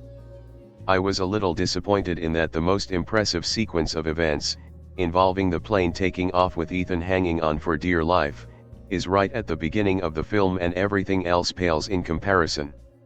It follows a fairly standard order of tropes common to high-concept espionage action-adventure films. Despite the very contemporary nature of this espionage movie, there is a classic feel that is successfully woven throughout the narrative. When the IMF is dissolved, Ethan Hunt, Tom Cruise, is on a mission to find out the truth about the Syndicate, an international rogue organization as highly skilled as the IMF were. As he tries to track down a mystery figure, he encounters Isla Faust, Rebecca Ferguson, a woman with her own agenda. Ethan and the remnants of his team are unsure if they can trust her, but they may not have a choice as the Syndicate steps up their dangerous game. Rogue Nation starts off with one of the biggest stunts in the series, which is a thrill ride and shows you just what the Mission Impossible series is about. Unfortunately, the film can never really top that. It's still a well-paced action film with some great fights, car chases, and stunts, and it's also a lot of fun. Rogue Nation has more of a spy thriller feel to it that the first Mission Impossible had. It has shady agents with their own agendas. There's the head of the CIA Alan Hunley, Alec Baldwin, breathing down agents Brandt, Jeremy Renner, and Dunn's, Simon Pegg, Nex, as they try and aid Ethan without being detected, and a villain who is more like a ghost that Ethan is constantly chasing after. Rogue Nation does a good job blending together the action spectacle and the espionage thriller aspects to make an entertaining and exciting film. Isla Faust is a fascinating character. She's not just the female version of Ethan Hunt, which she so easily could have been. She has her own motivations, flaws, and personality. She's a skilled fighter, she's smart, and is the kind of character that you believe is a badass secret agent. The final showdown in Rogue Nation is more of character-driven one rather than a spectacular action sequence. This makes it tense as it involves characters you've seen across a number of films now, so have seen their relationship grow. In one of many breathless sequences offered by Mission Impossible, Rogue Nation, Tom Cruise's durable IMF hero Ethan Hunt scurries around backstage in the Vienna Opera House, as a lavish production of Turandot ensnares its audience. Though he's there to locate a terrorist leader, Hunt finds not one, not two, but three assassins with weapons trained on an international dignitary. Drawing inspiration from a sequence in Alfred Hitchcock's The Man Who Knew Too Much, Jimmy Stewart, not Peter Lorre, the hero negotiates the situation in silence, the opera drowning out virtually all diegetic sound. He tracks one of the assassins backstage and into the rigging, where platforms raise and lower, proving to be dangerous ground for a fight. Meanwhile, the opera carries on, the sounds of hard-delivered punches and silencer gunfire muted by the crescendos of performers and the orchestra. Working from a story he conceived with Drew Pearce, writer-director Christopher McQuarrie evokes Hitchcock with this brilliant sequence, but also Brian De Palma, director of the first Mission Impossible from 1996. By the time most franchises reach their fifth installment, if they ever get that far, they become stale, predictable, and tiresome. But following 4 entries, and most of them solid, Mission Impossible, Rogue Nation boasts a screenplay with several genuine surprises, virtuoso sequences, and thrills to spare. Even better, it's easily the smartest entry since De Palma's original. Indeed, McQuarrie, who has collaborated with Cruise on 4 previous occasions, including screenplays for Valkyrie and Edge of Tomorrow, and made his directorial debut on the Cruise starrer Jack Reacher, takes inspiration from De Palma on a number of occasions. Most significantly, McQuarrie follows the mold of the original in that, aside from a few moments of purely actionized screen time, Rogue Nation inhabits the realm of a slick spy thriller more about elaborate schemes and incredibly well-executed plans than mindless action. But then, even the action in Rogue Nation serves a purpose to the story and arrives in tense beats. Take the opening's James Bond-like appetizer, which finds Hunt and his techie sidekicks, Benji Dunn, Simon Pegg, and Luther Stickle, Ving Rhames, answering to analyst William Brandt, Jeremy Renner, during a mission to recover biological weapons in Minsk. The setup ends with Hunt hanging on the side of an airplane during takeoff, until Benji can calm his hysterics to open an exterior door remotely. It's a wowing piece of cinema because McQuarrie takes advantage of Cruise's willingness to perform his own stunts. But it's not Cruise's bravado physicality that carries the whole of Rogue Nation, it's the involved plotting. The biological weapons were one component of a larger terrorist organization called the Syndicate, an anti-IMF comprised of thought-dead intelligence agents from around the globe. Early on, a mysterious bespectacled figure, Sean Harris, creepy, from the Syndicate gasses and captures Hunt, dooming him to torture by a goon nicknamed the Bone Doctor, Jens Hulten. But while trapped, he's assisted in his escape by Ilsa Faust, Rebecca Ferguson, a double or possibly triple agent whom Hunt isn't sure whether to kiss or kill. Unfortunately, the Syndicate remains so clandestine that it's virtually a myth, and not a particularly well-received myth in Washington. There, CIA head Alan Hunley, Alec Baldwin, shuts down the IMF for their brash tactics, citing the disarmed nuclear bomb crashing into the Transamerica Pyramid at the end of Ghost Protocol as evidence of their recklessness, never mind that the IMF disarmed said bomb. Hunley's overarching disbelief in the IMF is aimed at Ethan Hunt, questioning if he's just lucky for having survived no end of impossible missions, or if he's actually in control. The more overarching conflict of Rogue Nation, then, becomes Hunt's need to prove he has absolute control, despite the Syndicate proving at every turn that it's outmaneuvering him. With the IMF disbanded, Hunt becomes a fugitive, evading Hunley's attempts to bring him in while also searching for clues to the Syndicate's organization. Of course, by the high-stakes finale, Hunley ends up convinced that Hunt isn't an enemy of the state and even goes so far as to proclaim, Hunt is the living manifestation of destiny, a none too subtle attestation that squelches any doubt in our hero. If there's any significant complaint about Rogue Nation, it's that the film's best sequences are not equaled with the high-precision cinematography Robert Elswit brought to Ghost Protocol. Elswit's color palette here appears gritty and muted, his framing and Eddie Hamilton's editing more concerned with propelling the story than delivering impressive cinematics. This is not lesser cinematography, however, it is simply designed in service of the story, a choice intended by McQuarrie. Any viewer disappointment comes only from imagining how De Palma or Ghost Protocol's director Brad Bird may have shot it differently. Take a brilliant underwater computer hack sequence that operates not only as an elaborate heist but also as an exercise in one-upmanship. It recalls the elaborate CIA headquarters heist from De Palma's original, and it's literally breathless with Hunt required to be underwater for 3 minutes sans air tank. And then afterward, McQuarrie redeems motorcycle chases for the Mission Impossible franchise, after John Woo put Hunt on a motorcycle for the disastrous Mission Impossible 2 and repeated the entire martial arts-laden sequence derived from his US debut Hard Target in 1993. In Rogue Nation, Cruise actually drives a speeding crotch rocket on the Marrakesh motorway, with turns so sharp the actor must have skinned his knees. Nevertheless, McQuarrie and Elswit deliver an exciting globe-trotting effort, racking levels of tension atop one another with sequence after sequence, leaping to locales like Vienna, Morocco, Casablanca, and finally London. His more workmanlike approach allows the audience to focus on the story and characters.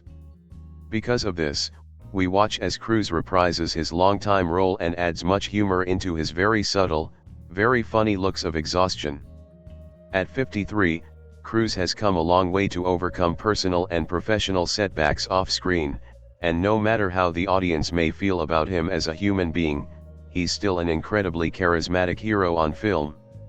When Benji offers Hunt's services for the 3-minute underwater heist as if the task will present no problems whatsoever, Cruise's reaction is priceless. Pegg is also particularly good in the sequel, proving he's much more than a comedian. Baldwin and Simon McBurney make effective intelligence bureaucrats, and Tom Hollander's comic wryness is put to good use as the British Prime Minister. But the standout is Ferguson, who fulfills an elusive spy role. Originally set for a December 2015 release, Mission: Impossible – Rogue Nation moved up 5 months because McQuarrie wrapped shooting and cut the picture together early. That's just how deliberate and well executed this film is. Additionally, distributors at Paramount, along with international financiers at Alibaba Picture Group and China Movie Channel, undoubtedly wanted to avoid any close proximity to the new Bond adventure, Spectre, another spy yarn involving a clandestine terrorist organization not unlike the Syndicate. Beating Spectre to the punch, Rogue Nation will certainly prove less serious and more playful than another uber-serious Daniel Craig entry in the 007 franchise, this despite Rogue Nation's thematic drive of luck and destiny. And though time will tell which film fares better, Rogue Nation stands as another strong sequel in a rather consistent string of 3. Mission: Impossible 3 may have the most heart, Ghost Protocol may contain the best visual presentation, but Rogue Nation stands as the best storytelling since De Palma was behind the camera and delivered the best of them all. With how engaged and well executed this and recent entries prove to be, Part 6 cannot come soon enough. Not every installment of the Mission: Impossible film series has been great, but for sheer action and entertainment, it's remained a reliable franchise for almost 20 years now. Sequels have arrived every few years like clockwork since the original 1996 film, with a revolving door of directors, producers, and cast members offering unique contributions with varying degrees of success. Most will agree that John Woo's Mission: Impossible 2 is the franchise's low point, but without spiraling into a wordy rant comparing and contrasting each of the 5 MI movies, I'll just flatly profess that my favorite to date has been 2011's Ghost Protocol. That's quite a feat, when you think about it. I can't say that about any other fourth film in a franchise, but that's just a testament to its staying power and the commitment of Tom Cruise, who, aside from Ving Rhames, is the only one who's been involved in all 5. Cruise once again portrays Ethan Hunt, the unkillable IMF agent perpetually followed by international intrigue, cool gadgets, and seemingly insurmountable odds. Returning to his side are good guys Luther Stickle, Rhames, Benjamin Benji Dunn, Simon Pegg, and William Brandt, Jeremy Renner, forming a tightly knit team that's somewhat new for the franchise. Up until J.J. Abrams' kinda decent Mission: Impossible 3, the series never bothered with familiar faces. Either way, they're squared off against no shortage of new opposition. The dastardly Solomon Lane, Sean Harris, emerges as leader of an international group known as the Syndicate, while Janek the Bone Doctor Vinter, Jens Hulten, is as imposing as his name suggests. Even on the home front, Ethan and company are threatened by CIA Director Alan Hunley, Alec Baldwin, who wants to shut down the IMF and Hunt's reckless methods. Caught in the middle is Ilsa Faust, Rebecca Ferguson, whose loyalty is unpredictable but just might be the key to IMF's resurrection. But none of that matters quite as much this time around. Most people just want to see Tom Cruise hang off the side of a plane, just like Ghost Protocol sold countless tickets just from the image of Cruise scaling the Burj Dubai. There's nothing inherently wrong with that.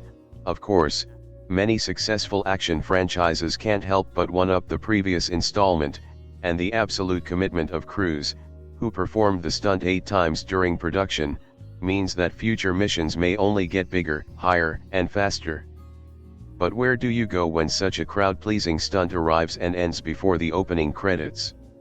Well, there are other memorable moments along the way, none more so than a high-speed motorcycle chase, performed at real speeds, with more digital traffic added later, and a tense underwater sequence that required Cruise to hold his breath for several minutes at a time. But, unlike Ghost Protocol, the surrounding story doesn't feel as engaging or important as those jaw-dropping action sequences. Whenever there's a break in the action, it's usually for plot exposition or footage of Alec Baldwin looking grumpy. Still, Rogue Nation is a fun ride while it lasts, with all the familiar hallmarks of a Mission: Impossible movie in full effect along the way. Cool toys? Check. Complicated heist sequence? Check. Tom Cruise running as only he can? Check. It's directed by writer Christopher McQuarrie, who previously collaborated with Cruise on a handful of films including the recent Edge of Tomorrow and Jack Reacher, Rogue Nation is both a worthy installment in the MI franchise and another notch in what might be a long working relationship between the writer/director and star. A sixth installment is already in the works with McQuarrie slated to direct, which might very well mean that the earlier revolving door tradition is finally closing. For now, Rogue Nation plays great on Blu-ray courtesy of Paramount, sporting a pitch-perfect A/V presentation and a somewhat thin but entertaining collection of bonus features presented in its original 2.40:1 aspect ratio. Rogue Nation looks as perfect as expected for a recent film ported to Blu-ray. The stylized color palette holds up very nicely, even if it favors the dreaded teal/orange push used in just about everything these days. Image detail and textures are top-notch, and nearly all of the film's CGI effects blend in fairly well with the live-action footage. No obvious digital imperfections including edge enhancement, excessive DNR, banding, compression artifacts, etc. could be spotted along the way, ensuring that we get a visual presentation similar or equal to most theatrical showings.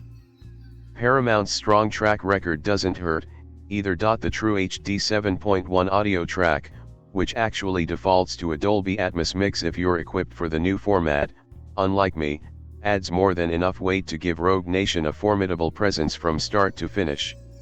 Surround activity is very frequent with crisp separation, plenty of LFE punch, strong dynamic range, and crystal clear dialogue that's balanced well for smaller home theater setups.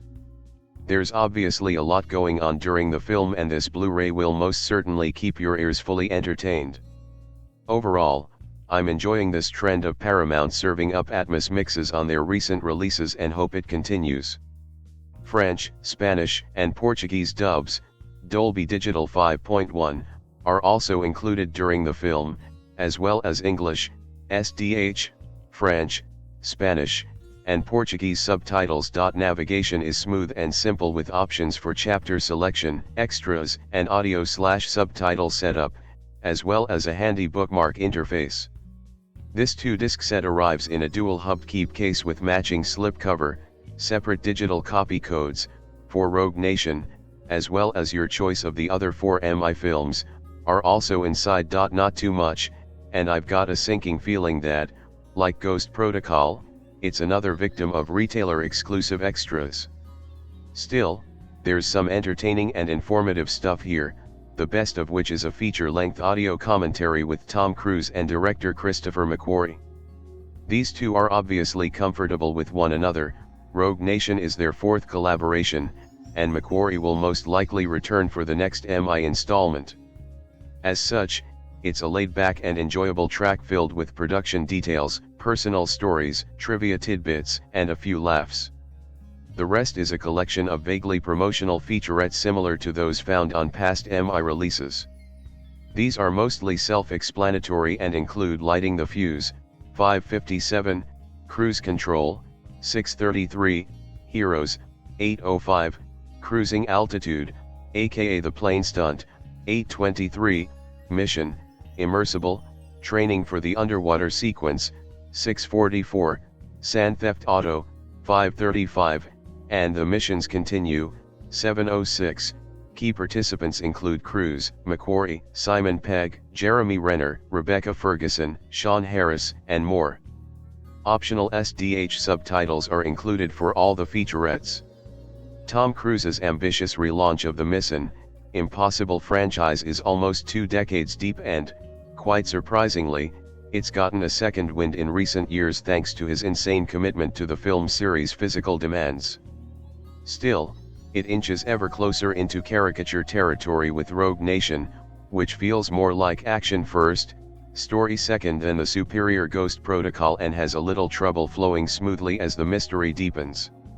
Hopefully the forthcoming follow-up, which will most likely bring back director Christopher McQuarrie, breaking tradition, can dial things back a little bit, or Cruise might just end up space jumping from a shuttle in low Earth orbit. Either way, Rogue Nation is still an engrossing time at the movies, and Paramount's Blu-ray offers a fitting amount of support, including a top-tier A/V presentation and a handful of entertaining bonus features. Firmly recommended. If we simply must keep getting the same movies over and over and over again, and that is not a concession that the status quo is unchangeable, they need to be at least as good as Mission Impossible, Rogue Nation. Though perhaps with less convoluted punctuation in their titles. Have we seen this all before? Yes, and no. Spy action thrillers should be a dime a dozen instead of $21/£18 a pop in IMAX, but ubiquitous they certainly are. Globe-trotting gunplay by agents with cool gadgets and a particular set of skills are utterly unable to keep a low profile on screen. But this franchise, at least with its two most recent installments, counting this one, hasn't been taking its audience for granted. It works for your appreciation, which is more than can be said for many similar films in the genre. Rogue Nation may feel the lack of Brad Bird, who does not return as director. The movie is missing Bird's uniquely human-scaled and even humane approach to the action that made Ghost Protocol so astonishingly fresh.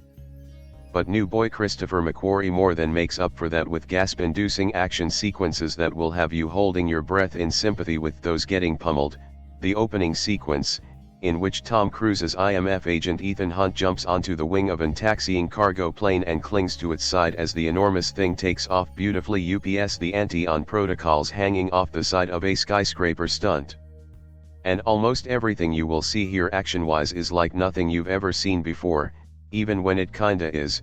Precariously choreographed fisticuffs high in the backstage rigging of the Vienna Opera House, while an opera is being performed below, natch, are gripping. A car plus multiple motorcycle chase does things to vehicles that they shouldn't be able to do, and I'm pretty sure that split-second computer shenanigans and underwater antics have never been combined like this before. McQuarrie, who previously collaborated with Cruise as director with Jack Reacher and as screenwriter with Edge of Tomorrow, also wrote the script, and finally moves the MI franchise away from its Cold War roots and into the far more geopolitically complex 21st century. The series has finally caught up to James Bond in that regard. After the events of Protocol, which, you may recall, saw the Kremlin reduced to rubble, the Impossible Mission Force is in even bigger trouble than it was before, and CIA Director Alan Hunley, Alec Baldwin, still Alice, Rise of the Guardians, oversees the political shutdown of the IMF as an unnecessary and out-of-control throwback. The entire agency has been disavowed, and for good, it would seem, but Hunt is on the track of a way underground terrorist entity known only as the Syndicate and won't let go, not even when Hunley orders Hunt's former colleagues William Brandt, Jeremy Renner, Avengers, Age of Ultron, Kill the Messenger, Benji Dunn, Simon Pegg, Man Up, The Box Trolls, and Luther Stickle, Ving Rhames, Piranha 3DD, The Goods, Live Hard, Sell Hard, to hunt him down and bring him in. From the first, Nation is both having fun with its legacy and moving it in a new direction. The secret message from HQ that will self-destruct and the 3D printed human skin face masks come in for clever rethinks of a sort here. And what the Syndicate seems to be about reflects the confusions and complexities of how the world is working, and how it is falling apart. In the 2010s, Hunt insists that seemingly disparate events, World Bank crises, missing passenger jetliners, military coups in banana republics are all the doing of the Syndicate. Has he stumbled onto something deeply nefarious in an organization that may or may not have ties to just about every intelligence agency on the planet? Problems with this new transnational, interagency geopolitical approach. Whenever sometime said IMF, I kept translating as International Monetary Fund, not Impossible Mission Force. And I kept expecting someone to out Renner as a Treadstone agent. Or is Hunt just another conspiracy theorist? Well, there's not a lot of suspense in that question. Hunt is our hero, so of course he's not delusional. But matters of just whom we should trust among our friends, among our colleagues, among our leaders bubble under everything here. Just what does it mean to go rogue today when even those in charge don't appear terribly noble or trustworthy? Who is the mysterious woman, Ilsa Frost, Rebecca Ferguson, Hercules, who appears to be working with Syndicate mastermind Solomon Lane, Sean Harris, Serena, deliver us from evil, but may also be on Hunt's side? or at least on a side somewhat aligned with Hunt's, and can she be trusted? When global geopolitics really does look more like actual, open conspiracy than anything theoretical, is there even a right side to be on? Still, Rogue Nation, even the title is open to interpretation, and none of flattering to anyone doesn't delve too deeply into the thinky stuff. As with the action, it's just different enough to feel provocative without threatening to make you actually uncomfortable with it. Which may well be the best approach for a bit of escapist summer fun. The latest outing for Ethan Hunt and the IMF is the most ambitious and technically accomplished to date. There really is very little to ruin your enjoyment of Rogue Nation overall, and Christopher McQuarrie equips himself admirably as the latest caretaker of the Mission Impossible director's chair. Following his latest high-stakes mission, it becomes increasingly clear to Agent Ethan Hunt, Tom Cruise, that an unknown and malevolent entity with untold power and influence is behind a series of destabilizing attacks across the world. CIA senior Alan Hunley, Alec Baldwin, sees the IMF as outdated, unregulated, and dangerous, and uses Hunt's apparent paranoia about shadowy forces to disavow his team and drive them underground. Hunt must now reform his team in secret and contend with some deadly individuals with their own agendas to uncover the syndicate. Most of us are paying primarily to see Cruise do his thing, and he is still able to perform staggering physical feats for a man past 50. Rebecca Ferguson's puzzle box of a rival agent Ilsa Faust makes for a fascinating contrast, and foil, to Ethan Hunt. She wears some ridiculous outfits, and every time you scoff at whether she'll be able to perform the action in them, then, after occasionally pausing to remove her heels, she does. She's arguably an even more skilled, more deadly agent than Hunt, and certainly a more nuanced character. Just look at the range of emotions that flash by in her eyes when she is informed her mission will not end anytime soon. Simon Pegg's Benji is still good value for money, and Jeremy Renner's Brandt and Ving Rhames' Luther make for an entertaining double act even if the wider plot of the movie passes their characters by.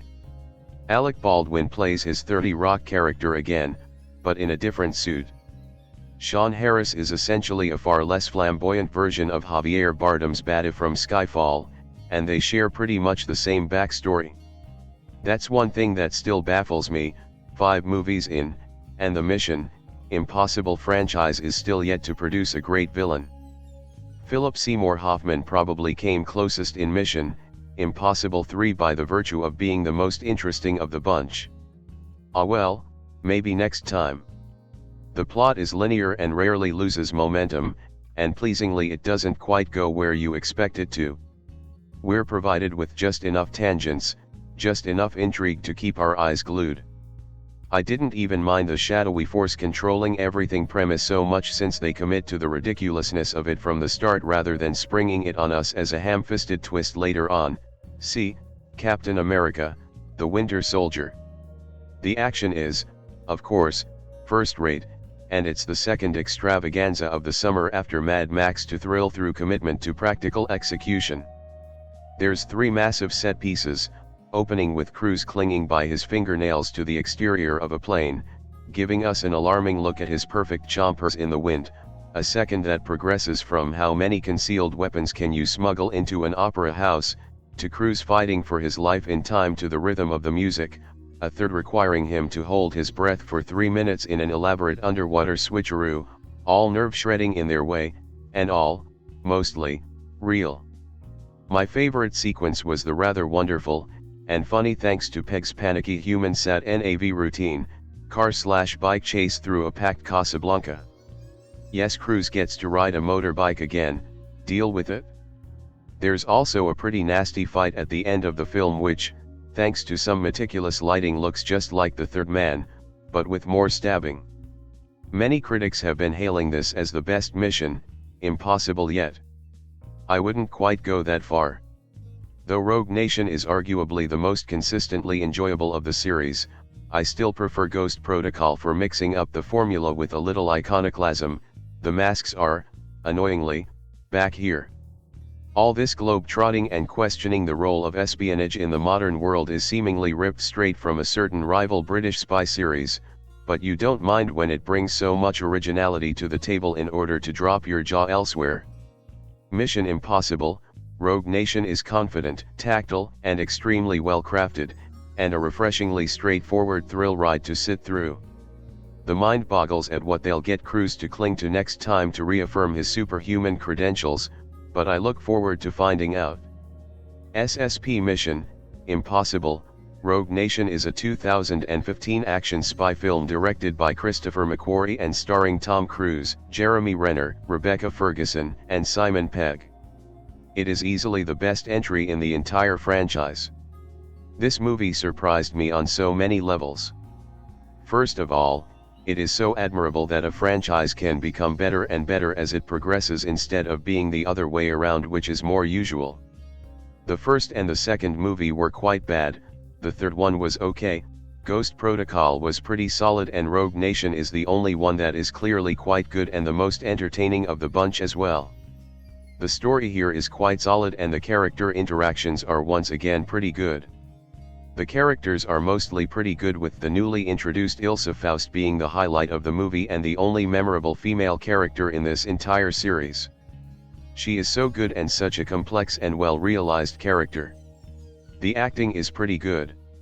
Tom Cruise is solid and of course respectable in his action stunts, but he and his character is unfortunately overshadowed here by Ferguson.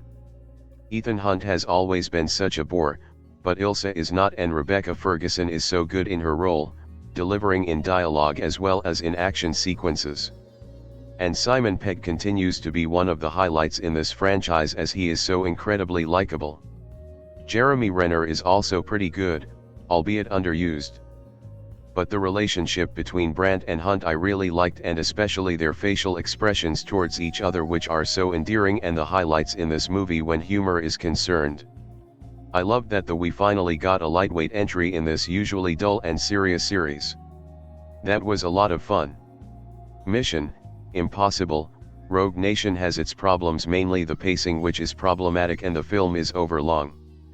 Some scenes are unnecessarily long and some are quite boring. Also, there are many typical action scenes here as well. Ethan Hunt is again so incredibly boring, and the villain in this movie is forgettable and not particularly well utilized. But the action is very good, and the fights in particular were some of the best in the franchise, as they were so thrilling to watch and so well executed. The tone is also good, as is the direction and acting. I liked the score as well, but the music was admittedly overloud at some points. The use of various locations brought a lot of eye candy here, with London, Vienna, and Casablanca all being really well utilized and beautiful to watch. It is a fun and very entertaining and even charming movie that even has some classy feel to it, which was so refreshing to witness. It is undoubtedly the finest entry in the franchise, and I respect the filmmakers for managing to make such a good and fun fifth film in a mostly dull and weak series.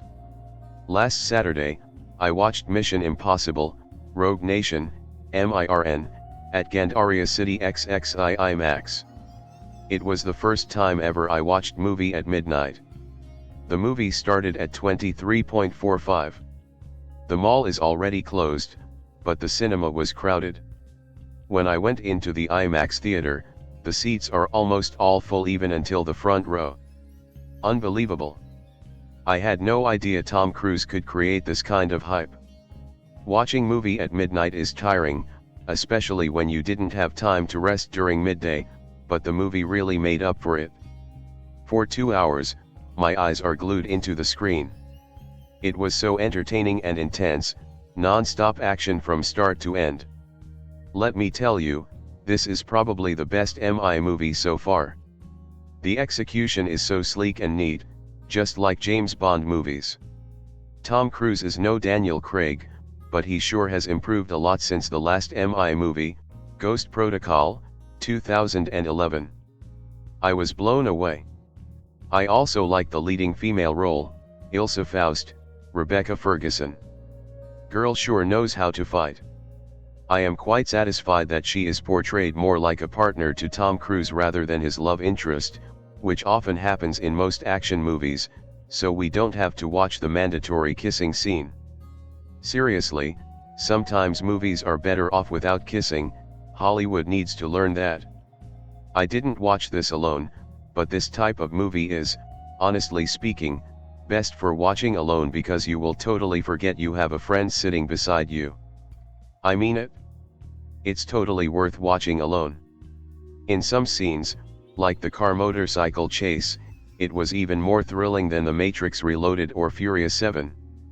The chase is staged like racers at MotoGP, as you can see on the still image.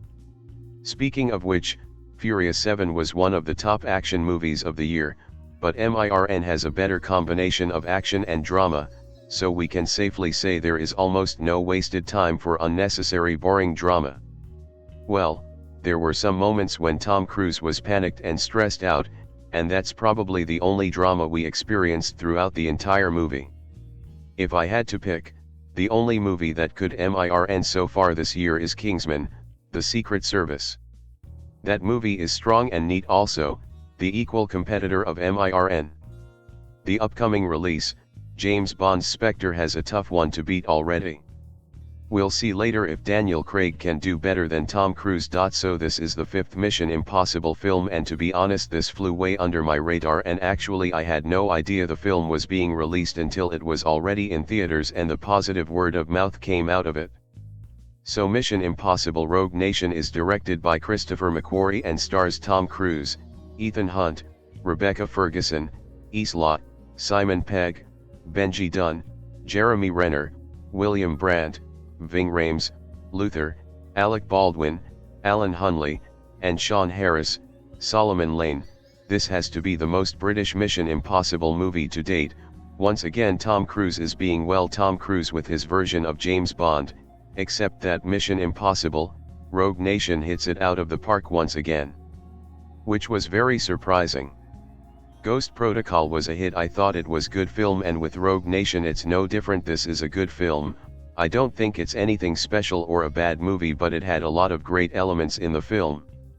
The IMF is disbanded, once again, and becomes a part of the CIA after the actions of the previous movies, and now Cruise's character is a rogue vigilante from the CIA trying to find out what the syndicate exactly is. Rebecca Ferguson was a pleasant surprise. I thought she was going to be Cruise's version of a Bond girl, but thankfully not. Her character was so interesting, you never actually knew which side her character was on until the very end, which is great. Sean Harris plays the hidden villain, leader of the syndicate Solomon Lane, who actually is a very good antagonist. Most villains in big motion pictures fail to have a credible motivation for their actions, but Harris's character was written as Cruise's match and he played it very well.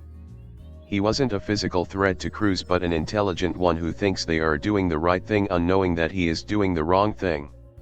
Like the amazing scene in Ghost Protocol with the Dubai Tower, once again they throw us into high tense situations more so than Ghost Protocol, where Cruise is dangling literally from a plane in the opening sequence, where the scene felt like it didn't really add or forward the plot, but you have to respect what Cruise did. The underwater sequence was just amazing when he's given exactly 3 minutes to get in and out. The sound of the heartbeat really gripped you, and finally the motorcycle sequence was just a spectacle to watch. Now the criticism I have will sound very generic because it irked me the entire movie, and like many Mission Impossible films before it, you always know Tom Cruise will get out of every situation because he's Tom Cruise, and not only his character but everyone involved. The stakes were so high and all the characters every time miraculously got out of every situation. I thought Ferguson did a great job, but her character was expendable. I think if they had killed her off in the film it would have given it its emotional gravity, which this film does not have, but again it's a great spectacle with a good villain. I just personally hate the nobody ever really dies except for the antagonist or his villain's rule in these kinds of movies. That goes for comic book movies too. I'm not just singling this film out by any means. Also, there was so much product placement that it got distracting at the start of the film, and 1 minute of studio logos. What's with that? One element I really liked was the tension-filled relationship between Jeremy Renner and Tom Cruise's characters. You see that Renner's character disagrees, and rightfully so. At times I was wondering that Ethan Hunt was doing the wrong thing or that he's too obsessed. But again, this is a Mission Impossible film, and you realize once Cruise takes off the MI6 agent's mask that it was all a hoopla to get to Sean Harris's lane. The cinematography was great and well as the sound. You feel every single car and motorcycle crash, every single gun firing, and it was so pulsating to watch. This was intended as a summer blockbuster and it delivered in doing so. It was a good film, in my opinion overly critically acclaimed, which ruined my experience with Edge of Tomorrow, which I also thought was a good film but nothing special. So overall, Mission Impossible Rogue Nation is a good time with a good performance by Cruise and a great performance by standout Rebecca Ferguson, with a tantalizing antagonist Sean Harris bring out an all-round good film. So if you go into this film hoping for characters to be blown away, you'll be disappointed, but if you want a great summer film to watch and just to be enthralled into Mission Impossible, Rogue Nation is that exact film. I was expecting to love this movie the way everyone else seems to be, and I admit that it was massively entertaining.